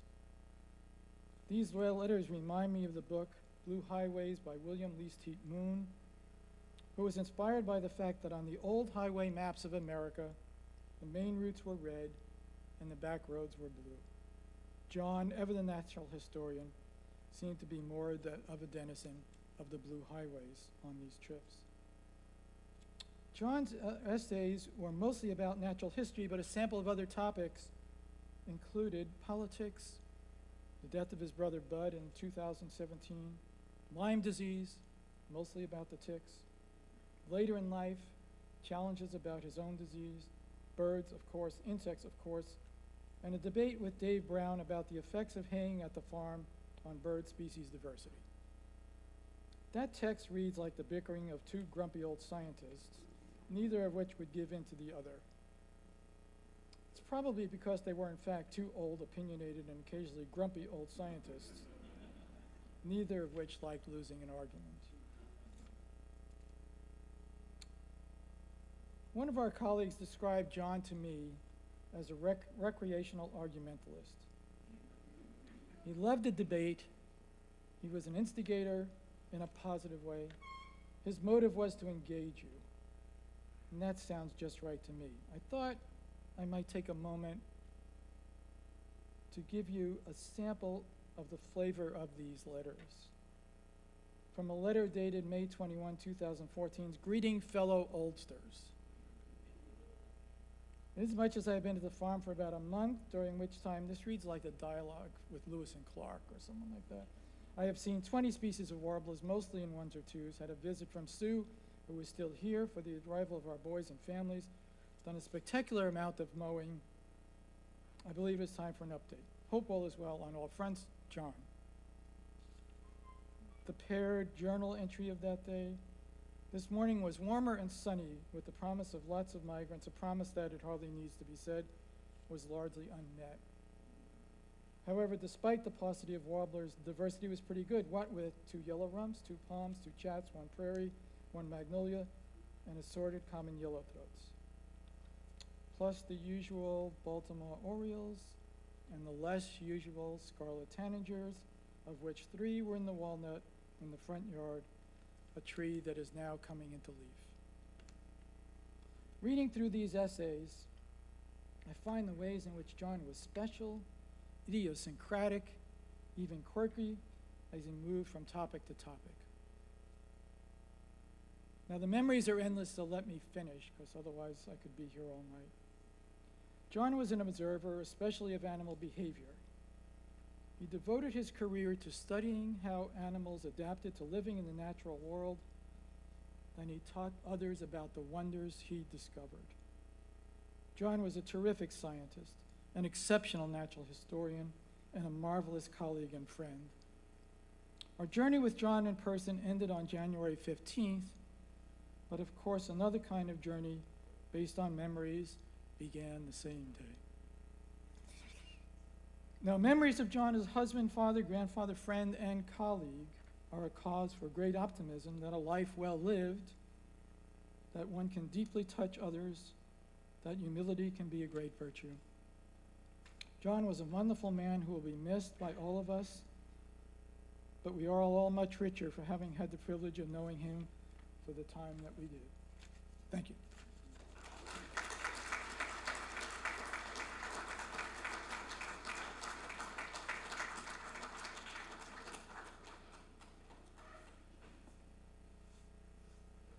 We're going to ask Liz Makings to share her memories next. She is a botanist and spent a great deal of time hiking with Dad, and will tell us about that when he was writing his book After the Wildfire. And I wanted to mention, there are books on the table, and we want those books to go home with you.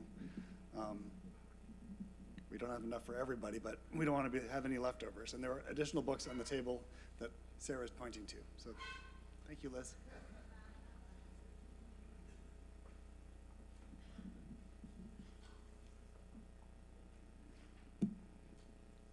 Thanks, Sue. Joe, Nick, this is an honor. I didn't steal this from Ron either. When I told my husband Merle that Joe had reached out to me to speak at John's memorial, he gave me some advice. Don't be a sobbing idiot, don't be boring, and don't make it about you. I'm probably going to obey none of those, but especially the last one, because I couldn't possibly talk about John without making it personal. Isn't that what happens when we lose someone? We grieve because it's our loss, and we will never see that person again. Our time together is over. And for me, those times were memorable and meaningful. I had known John collegially since the early 2000s, but didn't really get to know him until many years later when we started going out on regular outings. One of our early ones was Pass Mountain in April 2012, which stands out because it was the first time I saw John's enthusiasm for one of his study organisms, the Centris pallida bee. They were out in full force, and he was educating me on their mating behavior, narrating the saga of males patrolling burrows to be the first to pounce on the emerging females. A seriously cool new insect world was opening up for me. I was teaching John the plants, he was enlightening me on the insects, and we proceeded to nerd out on delphiniums, dudleyias, botflies, and bees for the remainder of the 7-mile loop.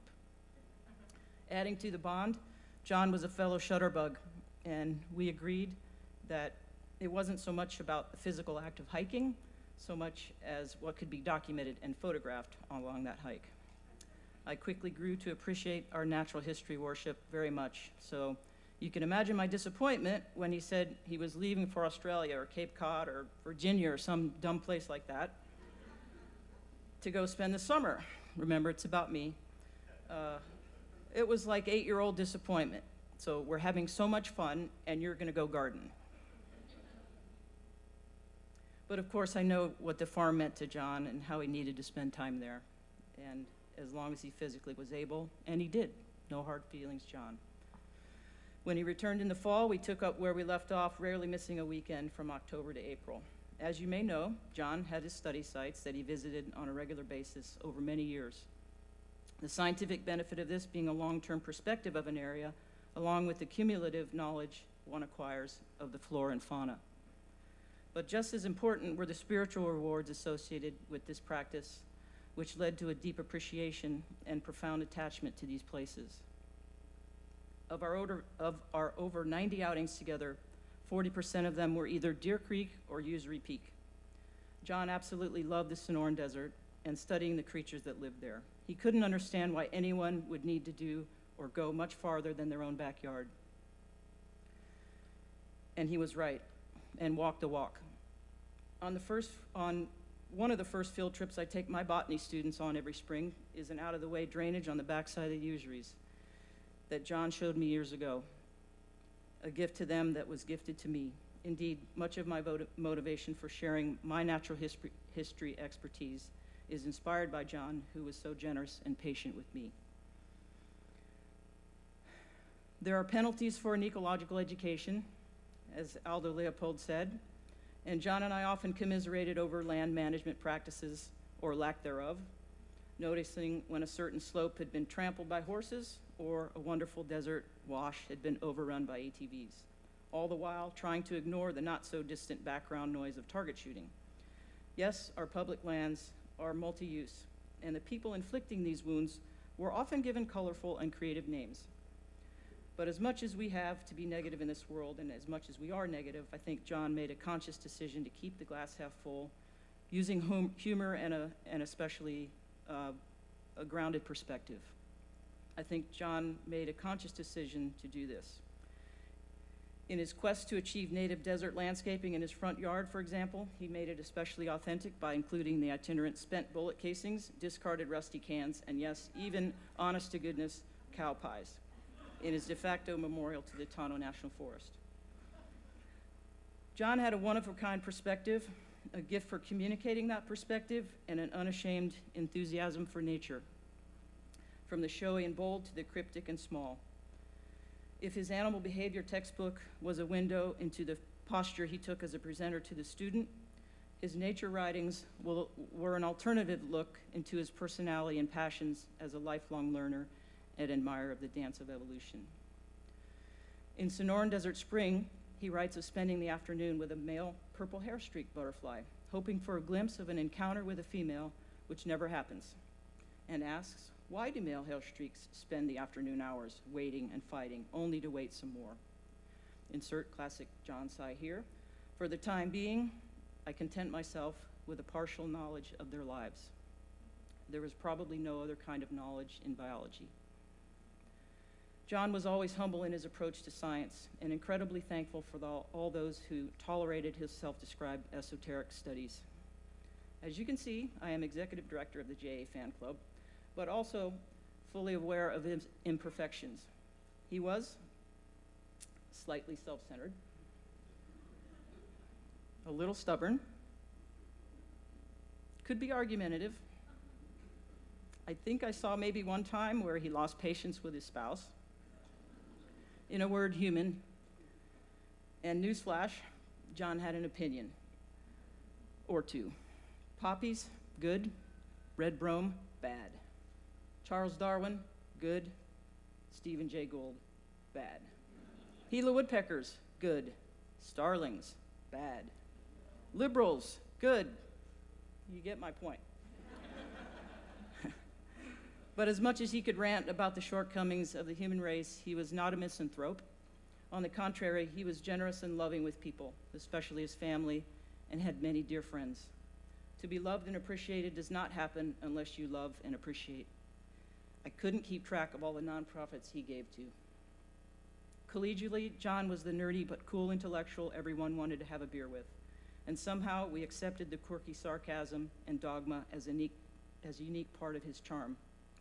He was always considerate, made sure to ask about things in your life, and stayed in touch despite the distance. And like many of you, I enjoyed our emails during his travels.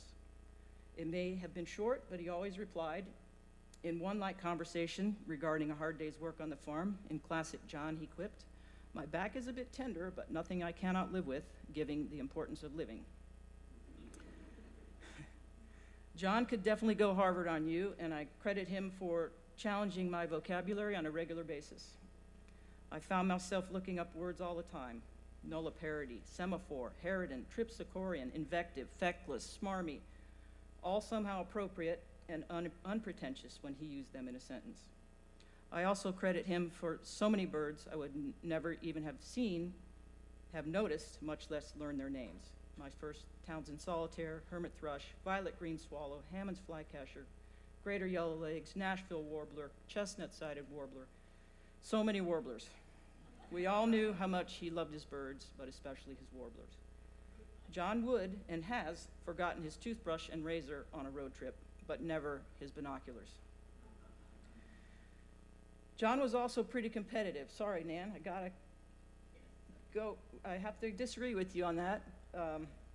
And there was a time I think I looked forward to our ping pong matches just as much as the Gilbert bird watching. I'm kind of competitive too, and we were pretty evenly matched for many years. And then we weren't.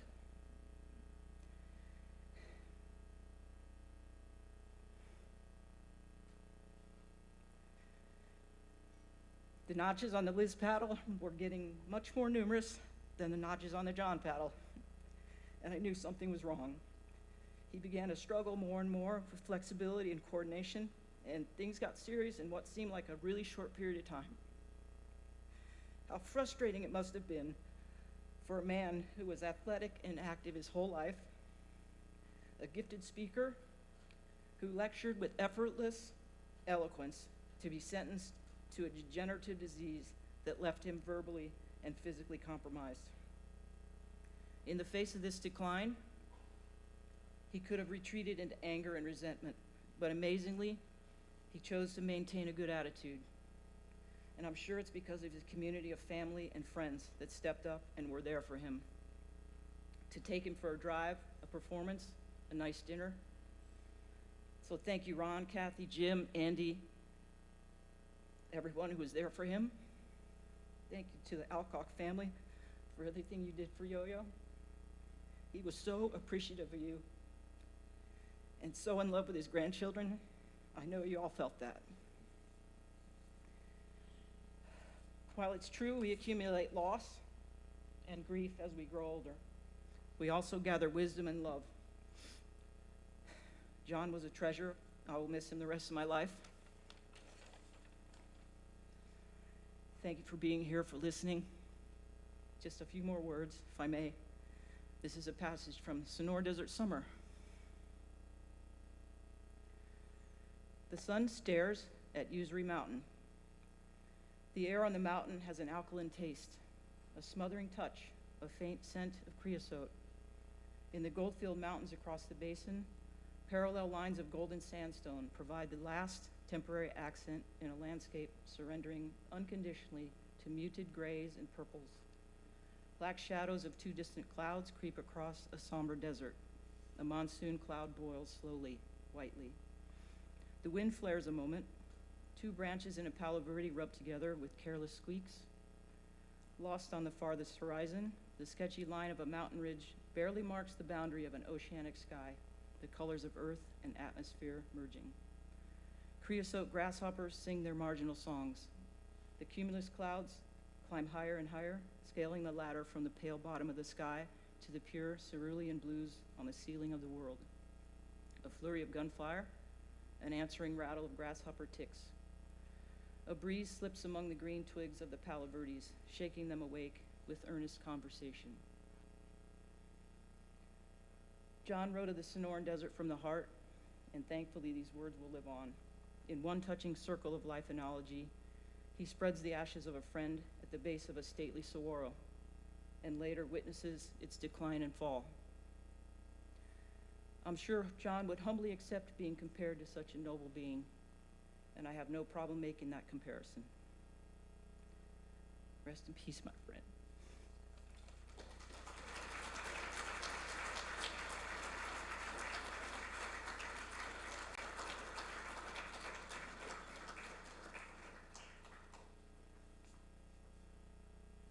Thank you so much for that. I'm going to read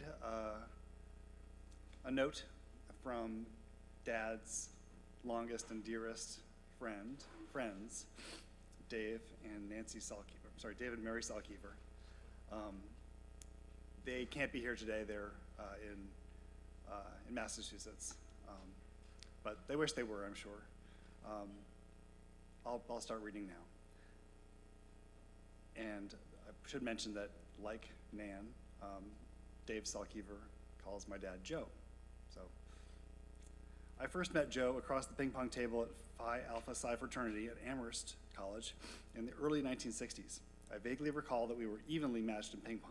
This was an achievement for me, since Joe was a varsity soccer player at Amherst, while I had only topped out as an occasional hanger-on in freshman tennis.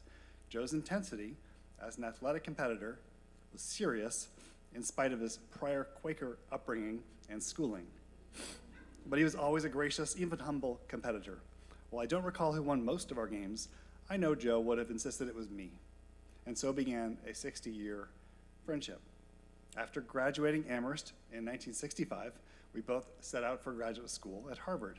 We were apartment mates for our first 2 years, and I think we got along well because we both had so much in common. The first year at Harvard, we shared an apartment on Ellery Street, and then a suite in the grad school dorm the second year. We each tried our hand at cooking in the apartment, and we each had one go-to dish. Joe specialized in meatloaf, and I perfected the Good Housekeeping magazine recipe, shrimp Orleans. This consisted of shrimp with a sauce of Heinz ketchup, combined with the contents of a can of Campbell's cream of mushroom soup. Sounds delicious. Fortunately, in the second year of the grad school dorm, we ate in the university cafeteria. We studied very different academic disciplines. Joe and I shared our passion for movies, competitive word games, political protests, tennis, and donuts. Of course, these and other distractions, such as my unsuccessful attempts to improve Joe's skills in singing traditional bluegrass songs, had little effect on Joe's laser-like focus on his studies, field research on chickadees, and thesis writing. We both had a passion for competitive word games, spending many a Saturday evening enjoying a high-stress anagrams or Scrabble competition. Our love of word games continued throughout our 60-year friendship until several weeks before Joe's death. Whenever we traveled together, Joe made sure to bring Boggle. The evening was not complete until we had played several rounds. In our third year of grad school, I was married. My wife, Mary, and Joe struck up a special friendship that lasted throughout their lives. Mary always had lots of advice for him on all matters social, most of which he appreciated, and some of which he actually followed. For example, when Joe had met Sue and they were a couple, each time we saw Joe without Sue, Mary would ask, "So when are you going to get married?" 2 years later, Joe and Sue were married in a lovely ceremony on Cape Cod, and I should interject, and shortly after that, I was born. After Joe finished grad school and headed to Cornell, we headed to Cornell and the University of Washington, we continued our friendship. We and our 3 children visited the Alcock family farm in Virginia when Joe's parents were still alive. The highlight was taking long walks to see birds. Joe spoke to each bird. Years later, we walked to the family cemetery on the farm where his parents were buried, and later where his younger brother Bud joined them. When Joe and Sue moved to Tempe, we visited many times. We enjoyed early morning walks on the desert, tours of the botanical garden, and always a game of Boggle. And in more recent years, they visited us in our house at Martha's Vineyard. On earlier visits, we had the pleasure of trips to Santa Fe, the Grand Canyon, Sedona, Albuquerque, Joshua Tree, Bryce Canyon, Zion, and other scenic parks and spots in the desert Southwest, where we were often treated to Joe's narrations about the flora, fauna, and topography of the parklands and surrounding areas. Each trip, evenings were spent in fierce battles over the Boggle board. We were, of course, destined to be defeated by Joe's encyclopedic knowledge of words for rare animal species, marginally significant animal appendages, and Aussie vernacular. Joe was a gracious winner, often ascribing his triumph in spite of contrary statistical evidence generated by our many Boggle contests over many years to his own good luck. Alas, in 2020, the pandemic ended our joint travels and all of our visits became Zoom calls, and we played boggle games also over Zoom. As many of you know, being a gracious competitor in sport or word games was only one facet of Joe's humility and regard for others. His consuming concern for the fragile natural world that we could mindlessly threaten, for his friends and family, or for the less fortunate among us, these were part of his fundamental humility and humanity. For the last 10 years of his life, Joe had a scheduled weekly conversation with our daughter, Tammy. Tammy is blind and has cerebral palsy and autism. They would talk for about an hour, Joe patiently listening to Tammy's concerns, the stories about her dog, Maggie, and her medical challenges. It was a friendship of love. Joe continued his calls until the last 6 months of his life. In summary, it was for us a rare gift to have someone with Joe's intellect, talent, energy, compassion, and humility as a close friend. We were indeed fortunate.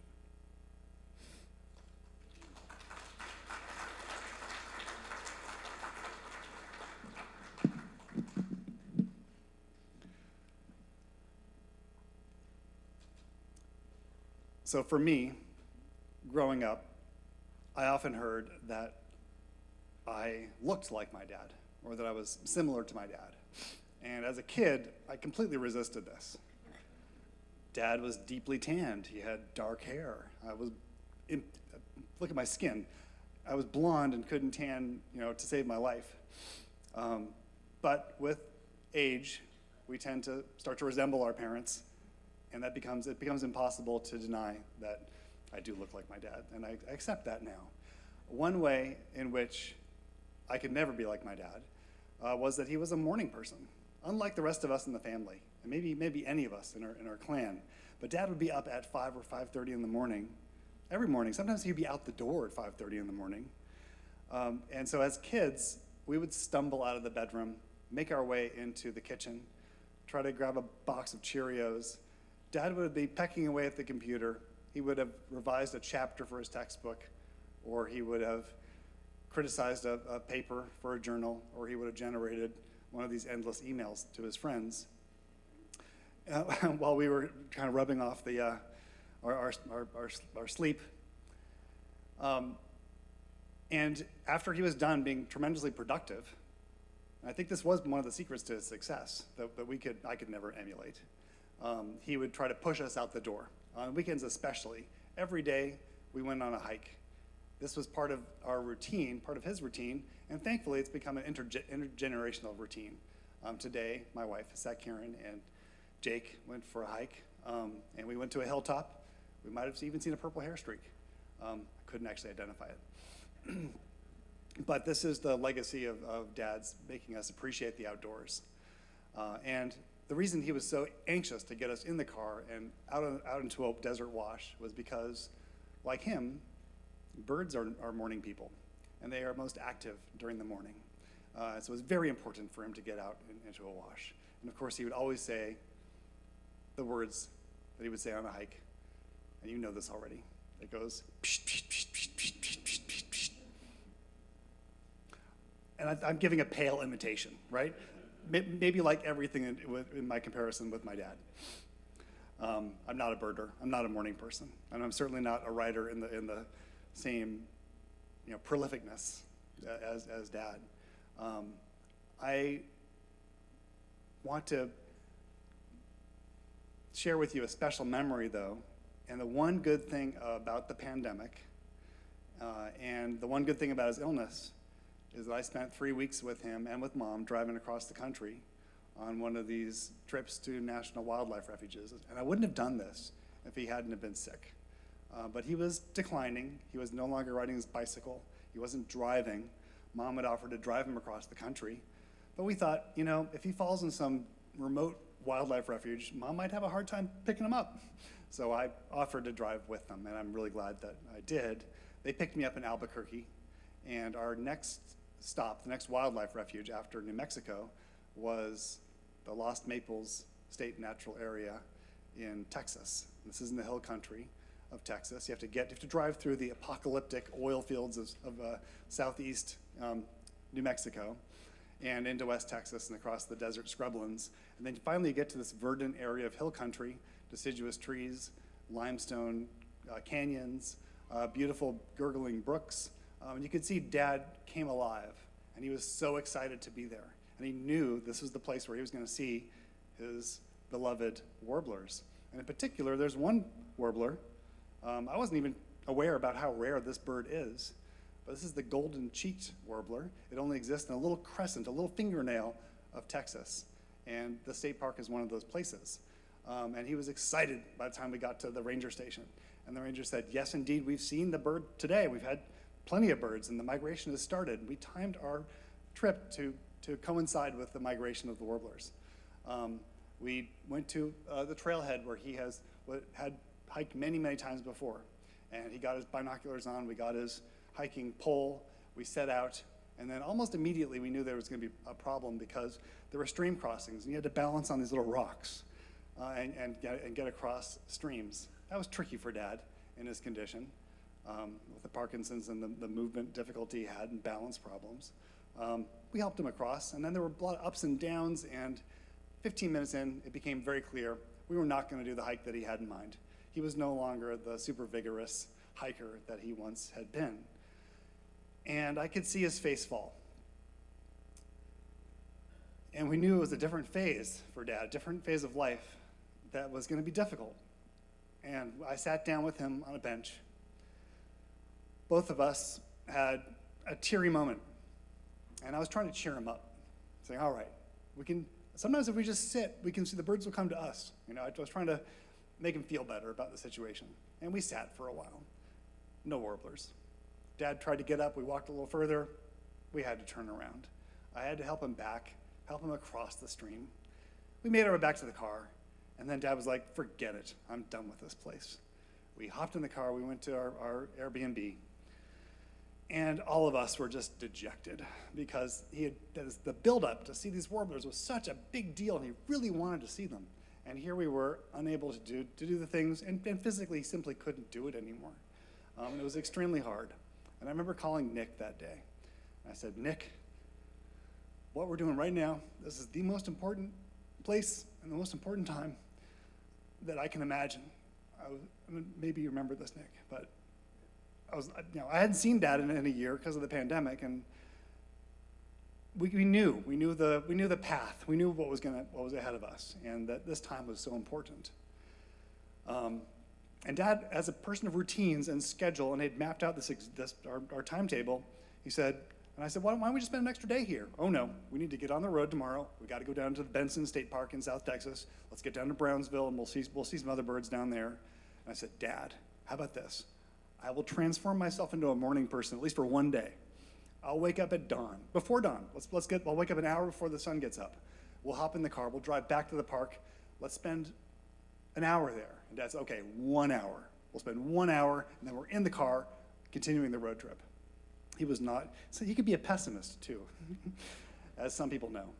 He just thought the birds were not gonna happen for whatever reason. I got up, made the cup of coffee, which I enjoyed. Dad was not much of a coffee drinker. Got him in the car, drove back up to the ranger station. It was a misty morning, couldn't see a whole heck of a lot. We parked ourselves in a bird blind. They had a bird feeder, and Dad could sit there comfortably without getting cold. And we waited for the birds. And we saw some interesting birds, but they weren't his golden-cheeked warblers. 30 minutes go by, 40 minutes go by. He's getting restless. At some point he says, maybe we should hop back in the car. I said, Dad, you said an hour. Let's wait for an hour. 50 minutes. 2 birds fly in. A little flash of yellow. They've got a golden cheek. There was a male and a female, both, a pair. They landed about 10 yards away. And unlike most of my warbler experiences, I find warblers extremely difficult. They're tiny, they like treetops, they're freaking hard to see, and they move around like nobody's business. But these warblers stayed put and allowed us to get a great view of them. And we had a moment of triumph. Got Dad back in the car after the hour. We drove back to the B&B, picked up Mom, and continued our journey. But before that, we took this photograph. And I'm pointing at the golden-cheeked warbler.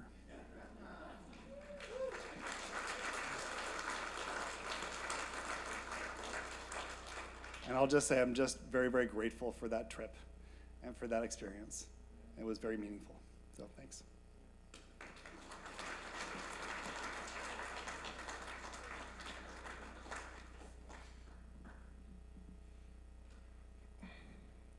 Anybody else think that Dad did way out of his league? I mean, that's Jackie O right there. So I love you, Mom. Thank you for being the great mom that you are. So that's Joey, and that's Nikki, but my father did not really call me Nikki. I don't know if anybody here knows what, other than my family.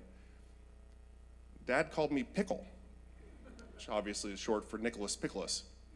And Pickle liked to eat, and he liked his ice cream, and he liked his candy, and Pickle loved his dad, because Dad would come home, and we would wrestle, and we would have fun, and he was a great dad if you're named Pickle and you're 4 or 5. And I've been thinking about Pickle a little bit. Here I'm drooling, you can tell.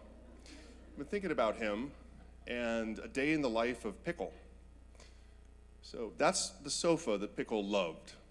And I would be right there in the house, like a double barrel Ritz crackers, sleeves of Ritz crackers, eating them, happy like a Roman senator, just happy as you could possibly be. And I would hear something. And it was a tick, tick, tick, a very distinctive noise. It was a noise of the bicycle. And if I was good, I could hear that, but then my dad would just crash into the playroom door, and boom! All of a sudden, you're jolted out of your slumber, Hogan's Heroes is turned off, the Ritz crackers are crammed into the sofa, and I would remove the frozen peas from the TV, and I would put them back in the freezer, because my father would come in and he would test the TV temperature. And if it was warm, then we were in trouble. So I apologize to my mother, and I love you very much, but there are many meals that involve peas at my house where I'm sure the texture of the pea was a little bit off because it had been frozen and thawed and over and over and over again. So I'm sorry, I love you, Mom. Sorry about that. So my dad would come in, and he'd come in hot, because this is a big day.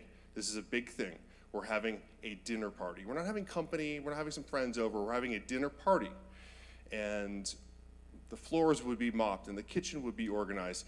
And it was a very significant moment in my house when the cabinet doors were shut, because that meant it's on.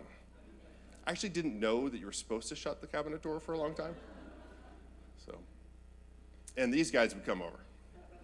These are the heavyweights. These are the alpha, cutting edge gentlemen, his buds. This is Dave Pearson up here, okay, with the thumbs. You see him? And he's a tiger beetle. Collins is the boss, so you gotta be nice to him, you gotta be deferential. And he's a salamander guy, of course. Ron Rutowski, butterfly eyes. Who knew about that? And he was married to Michelle Pfeiffer, apparently. And that's Kathy. And I love Kathy. I love Kathy so much. I would sit next to Kathy, and she would educate me as a 7-year-old or an 8-year-old, and we would argue. And she was the first person that I really would argue with. And it was great. And what an experience. Stuart Fisher was there. He was a tree hugger. And Andrew Smith, Pika, or Panda. Just kind of depended on his mood. So these guys would all sit around, and this is their shot. This is their moment to talk about anything they want. And you know what they talked about? Insects copulating. Insect mating systems was the thing. And so there was a problem. You've got this spider, and the spider is copulating. You need to know how much energy that spider is using. It's very important. So Collins is like, well, you got to weigh it before and after. Okay. Rutowski's, he's thinking hard. Fisher says, well, maybe you could put like an oxygen kind of like bell around it, and you could kind of hear it breathe. And Ron's like, well, why don't you just put your ear next to it and hear how loud the spider's moaning? And that was my childhood. After that, this sucker would come out, and Nancy Pearson had the best slides. And I'm not disparaging you in any way, shape, or form. She'd have 25 curated, beautiful slides It was all like Disney, but everybody else would bring like racks and racks of slides and the slideshow. So this is a slideshow in honor of my father for all the slideshows that you put me through. So revenge is served cold today. So my father here, this is Australia. This is van life. He's so cool, like in today's terms, extremely cool. And we would go out into nowhere, like absolute nowheresville, Australia. And then he would look at the ground for 4 or 5 hours at a time. And then we get back in the van, and then we go to nowhere again, and then he would look either at the ground or the sky, just depends on his mood. And he would forget that you're supposed to drive on the left side of the road in Australia, because there's no cars on the road. And then on occasion, we would be driving down, and he'd be, facing a semi-truck, and we're like, left, left, left, left. It was very exciting. And I was his research assistant for a brief period of time. Now, one thing about Alcock men is that if you're 7, they're going to treat you like you're 25. So here's Nikki, or Pickle. And I would go to the study site here, and this is the tarantula hawk wasp eating a tarantula. So he would say, Nikki, this is what you got to do. You got to sit over here, and you're going to record every wasp that comes in and the fight that they have, and you're going to record the number of times that they circle and the height. And I'm a 7. So I'd sit there, I'd be like, okay, 1, 2, 3, 4, 5, 50, and I would put it down. And my dad would come back with a steno pad completely filled, and mine would have like a little picture of a plane on it or something like that. And this is him. This is what he would do. Now, I would literally be on that hilltop, like over there, and he's here, and we're doing our thing. And it's that is the thing that makes me the most sad. Thinking about this is that I was with my father in these experiences, and he treated me as if I was an adult. And I'm so grateful to him for that. This is his full Indiana Jones entomologist in Costa Rica. I'm being an idiot, and it's emotional. I think so much about these amazing journeys we went on. And so another dinner party conversation happens. I used to lie to people about what my father was doing in Costa Rica. I was like, oh, he's studying this beautiful butterfly. It's a very nice butterfly. So he opens his wings, and it's blue. It's a blue morpho. It's very exciting. And that's a complete lie, because he was studying this. And this is a rove beetle, and it likes to hang out on monkey dung. Another dinner party conversation they're having with Adrian Forsyth, and there's a big problem because there's not enough monkey dung in the forest to attract the rove beetle. What are they going to do? And they're going around and around drinking the box of wine. It's almost empty. And my father goes, you know what? I'm a primate. Horseshoes and hanger eights, close enough, figured it out, unraveled the secrets of the rove beetle. Back in Virginia, this is what it looks like after a nuclear explosion.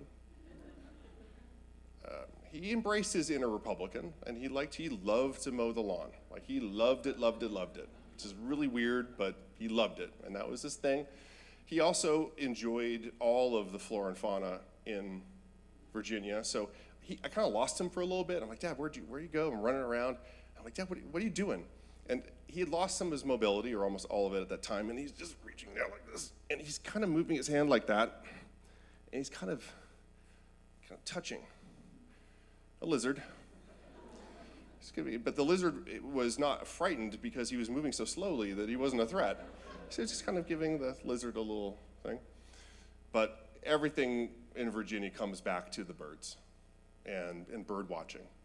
And Jakey and Abby were amazing with him and patient with him and making sure that he didn't fall.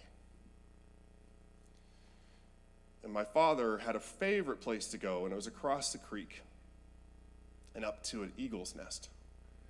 And he would go there. when it was really a bad idea for him to go there. And he would go there by himself. And I'm like, Dad, please don't go there. This would be a really bad thing to do, like, please. And he would go anyway because that was what he wanted to do, and he was going to do it, and he did it. Now, it's probably inappropriate for me to say that most of what I learned about my father I learned from my dog, but he wasn't animal behavior, so I figured that's fair. My dog Jenny was trained to be a police dog, but she was a little neurotic and she couldn't cut it, and so we bought her.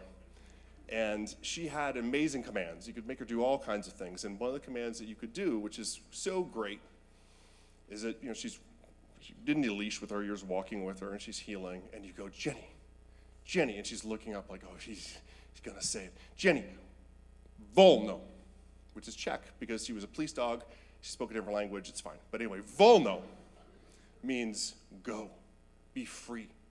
And Jenny would never go like, well, I wonder what I should do, I'm gonna make a plan, I'm gonna think about this. Jenny would just be, psh, and go in the most dangerous direction at high speed, absolutely unafraid, and come back with this incredibly self-satisfied smile of like, oh yeah, that was awesome.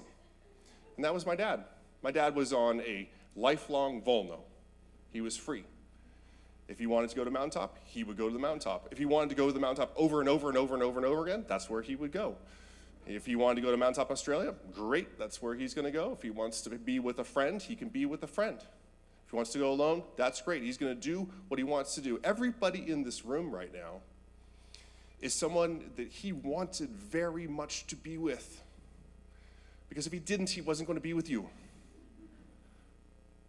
And part of, I think, the culture of my father, which was so interesting, is that he really couldn't sing, but he did. Loudly, again, Mom, I don't know. If he wanted to go to the river to see the eagle, he was going to go. He was going to take his family. I am eternally grateful to my father for taking me, for treating me as an adult, for talking to me. I'm eternally grateful for his role as grandfather, Yo-Yo. He wanted to be called Joe, and Abby was like, I can't say Joe, so it was Yo-Yo, and then we just made it Yo-Yo, so he's Yo-Yo the grandfather. And he was a great grandfather. He was amazing. He was patient. He read. And the dad's smile around Abby was different. And I loved it. If he wanted to garden, he would garden. And they had the best garden. If he wanted to eat Swiss chard or bok choy every single night from 1982 to 1989, okay. Volno. And there he is. Psh, psh, psh, psh, psh. I'm so grateful to my father. I know he wasn't a particularly religious person, but imagine, he would always say, oh, for Pete's sake, right? And imagine if he got to the pearly gates and saw St. Pete there. St. Pete would say, okay, we'll let you in. You weren't very religious, that's fine. Come on in. Where would he go? He would go to Virginia. He'd go to Western Australia. He would go to the creek. He'd be with you. He lived in heaven. And you were all part of that. And I got to be a part of that. And for that, I am eternally grateful. And I love my dad. And thank you.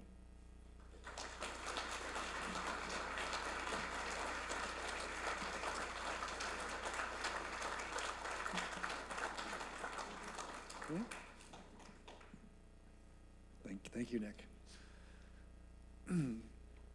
I do think that we have a little bit of time if there are one or two remembrances from people in the audience. Peter Busick.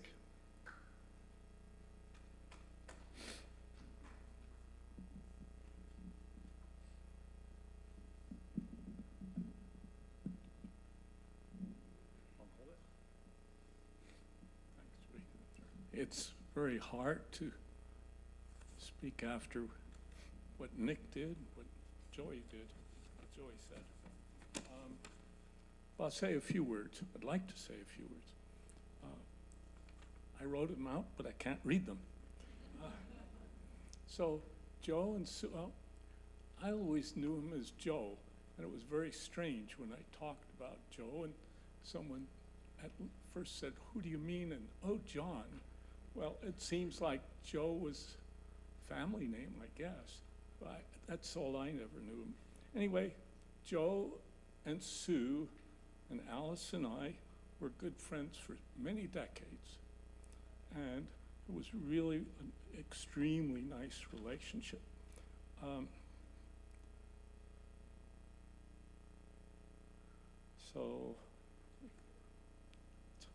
I was trying to think when we first became friends and how, and I don't know. Sue and Alice played piano together forever, and Joe and I went hiking. Joe always showed me birds, and he never got tired of showing me birds, and I never got tired of telling him, "I can't tell what you're seeing." We walked every week. We went to the water park in Gilbert, and he always was excited when it was a yellow-rumped warbler or yellow-backed warbler or yellow-necked warbler. He could always tell the difference, and I mostly couldn't even see the darn birds. But it didn't matter. It was really a lot of fun. But trying to think back, I asked my son Paul, I think it was in the 80s when you, Joey, and Paul and Joe went backpacking in the Superstitions, and you must have seen a ringtail. You're shaking your head. Yeah. So Paul remembered it too, and it was memorialized in one of Joe's books. I wrote down the name, and I looked up. It was a very nice inscription from him. It's hard to see. Anyway, whatever the name of the book was, you see that? Doesn't really matter, except it was a big thrill. The book is The Masked Bob White Rides Again. The book is The Masked Bob White Rides Again, which actually is my personal favorite book. Mine too, because Paul's mentioned in it. So those were very good days. So we knew them from way back when, and we had very many good times. I have many memories. We went hiking very often, sometimes. So I think I'm the only person so far who's not family or a biologist. I'm a geologist. And that was very strange for Joe, but it was okay, because he had a brother who was a geologist. But we went up, he had this very strange ridge. I think some of you know it. It was extremely steep, and it was very scrubby, and on top there was nothing but insects. And he would go around with his net, and he would catch the insects, and he would inscribe them. He'd mark the insects. That really seemed like a strange activity, because there were all these nice rocks around, but he liked to mark my insects. We spent time with Joe and Sue in Perth, and there we were introduced to the delicacy, at least in Joe's mind, of the witchetty grub. I don't know how many of you have eaten witchetty grubs, but that was a new experience.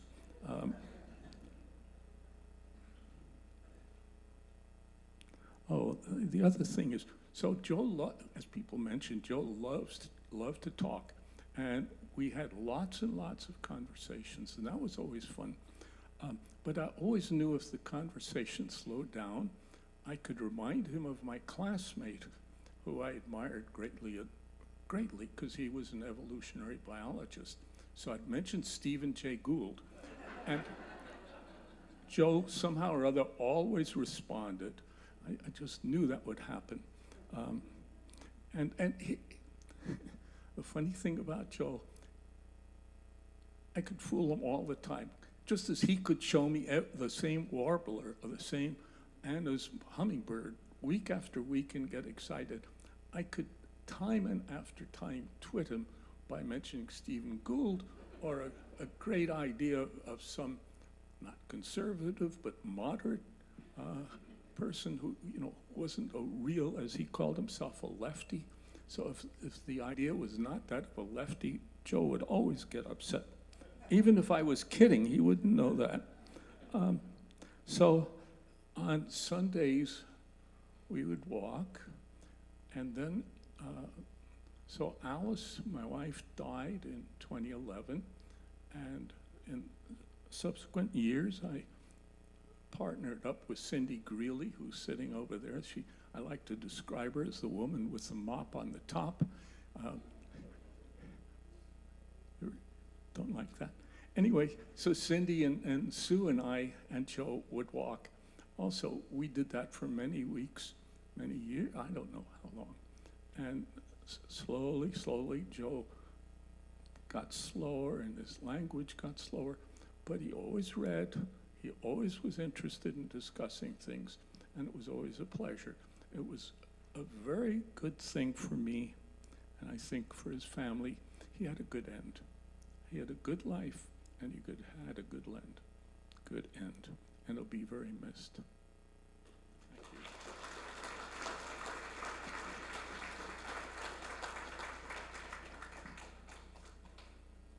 Does anybody else feel moved to speak?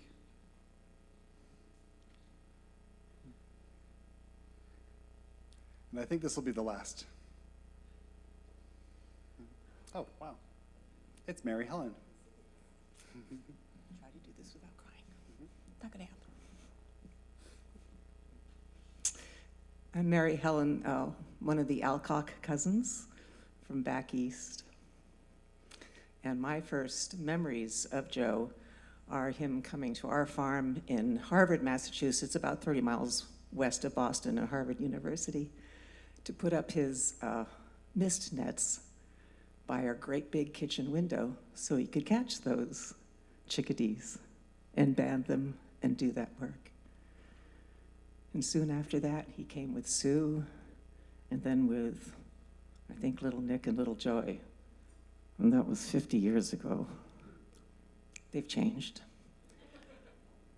But Joe and Sue would come back to the farm, to the East Coast, and they would make time to visit us, to visit his aunt, my mother, and his uncle, my father.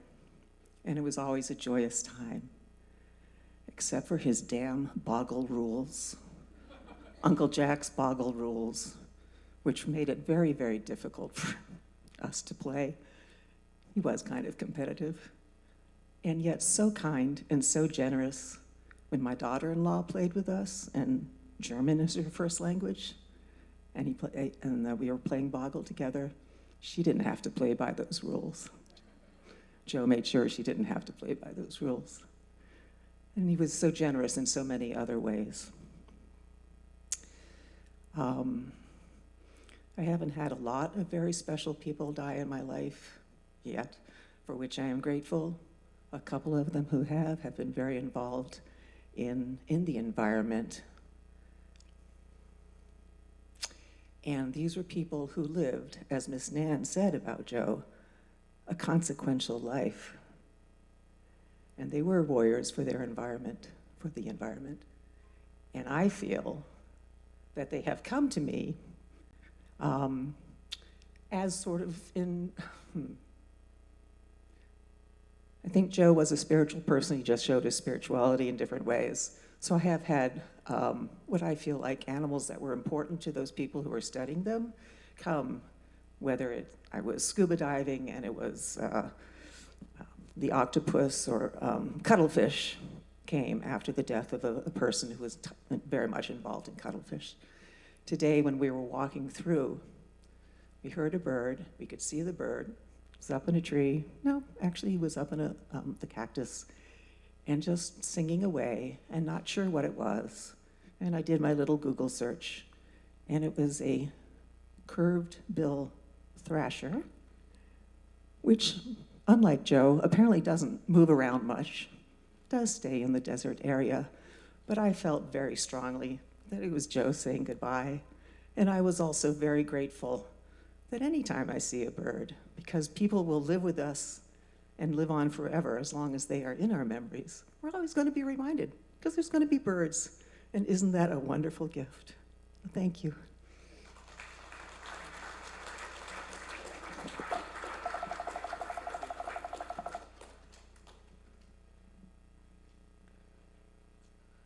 I am very grateful to everybody here who was a part of Dad's life and got to share in this experience. And that's all. Thank you very much.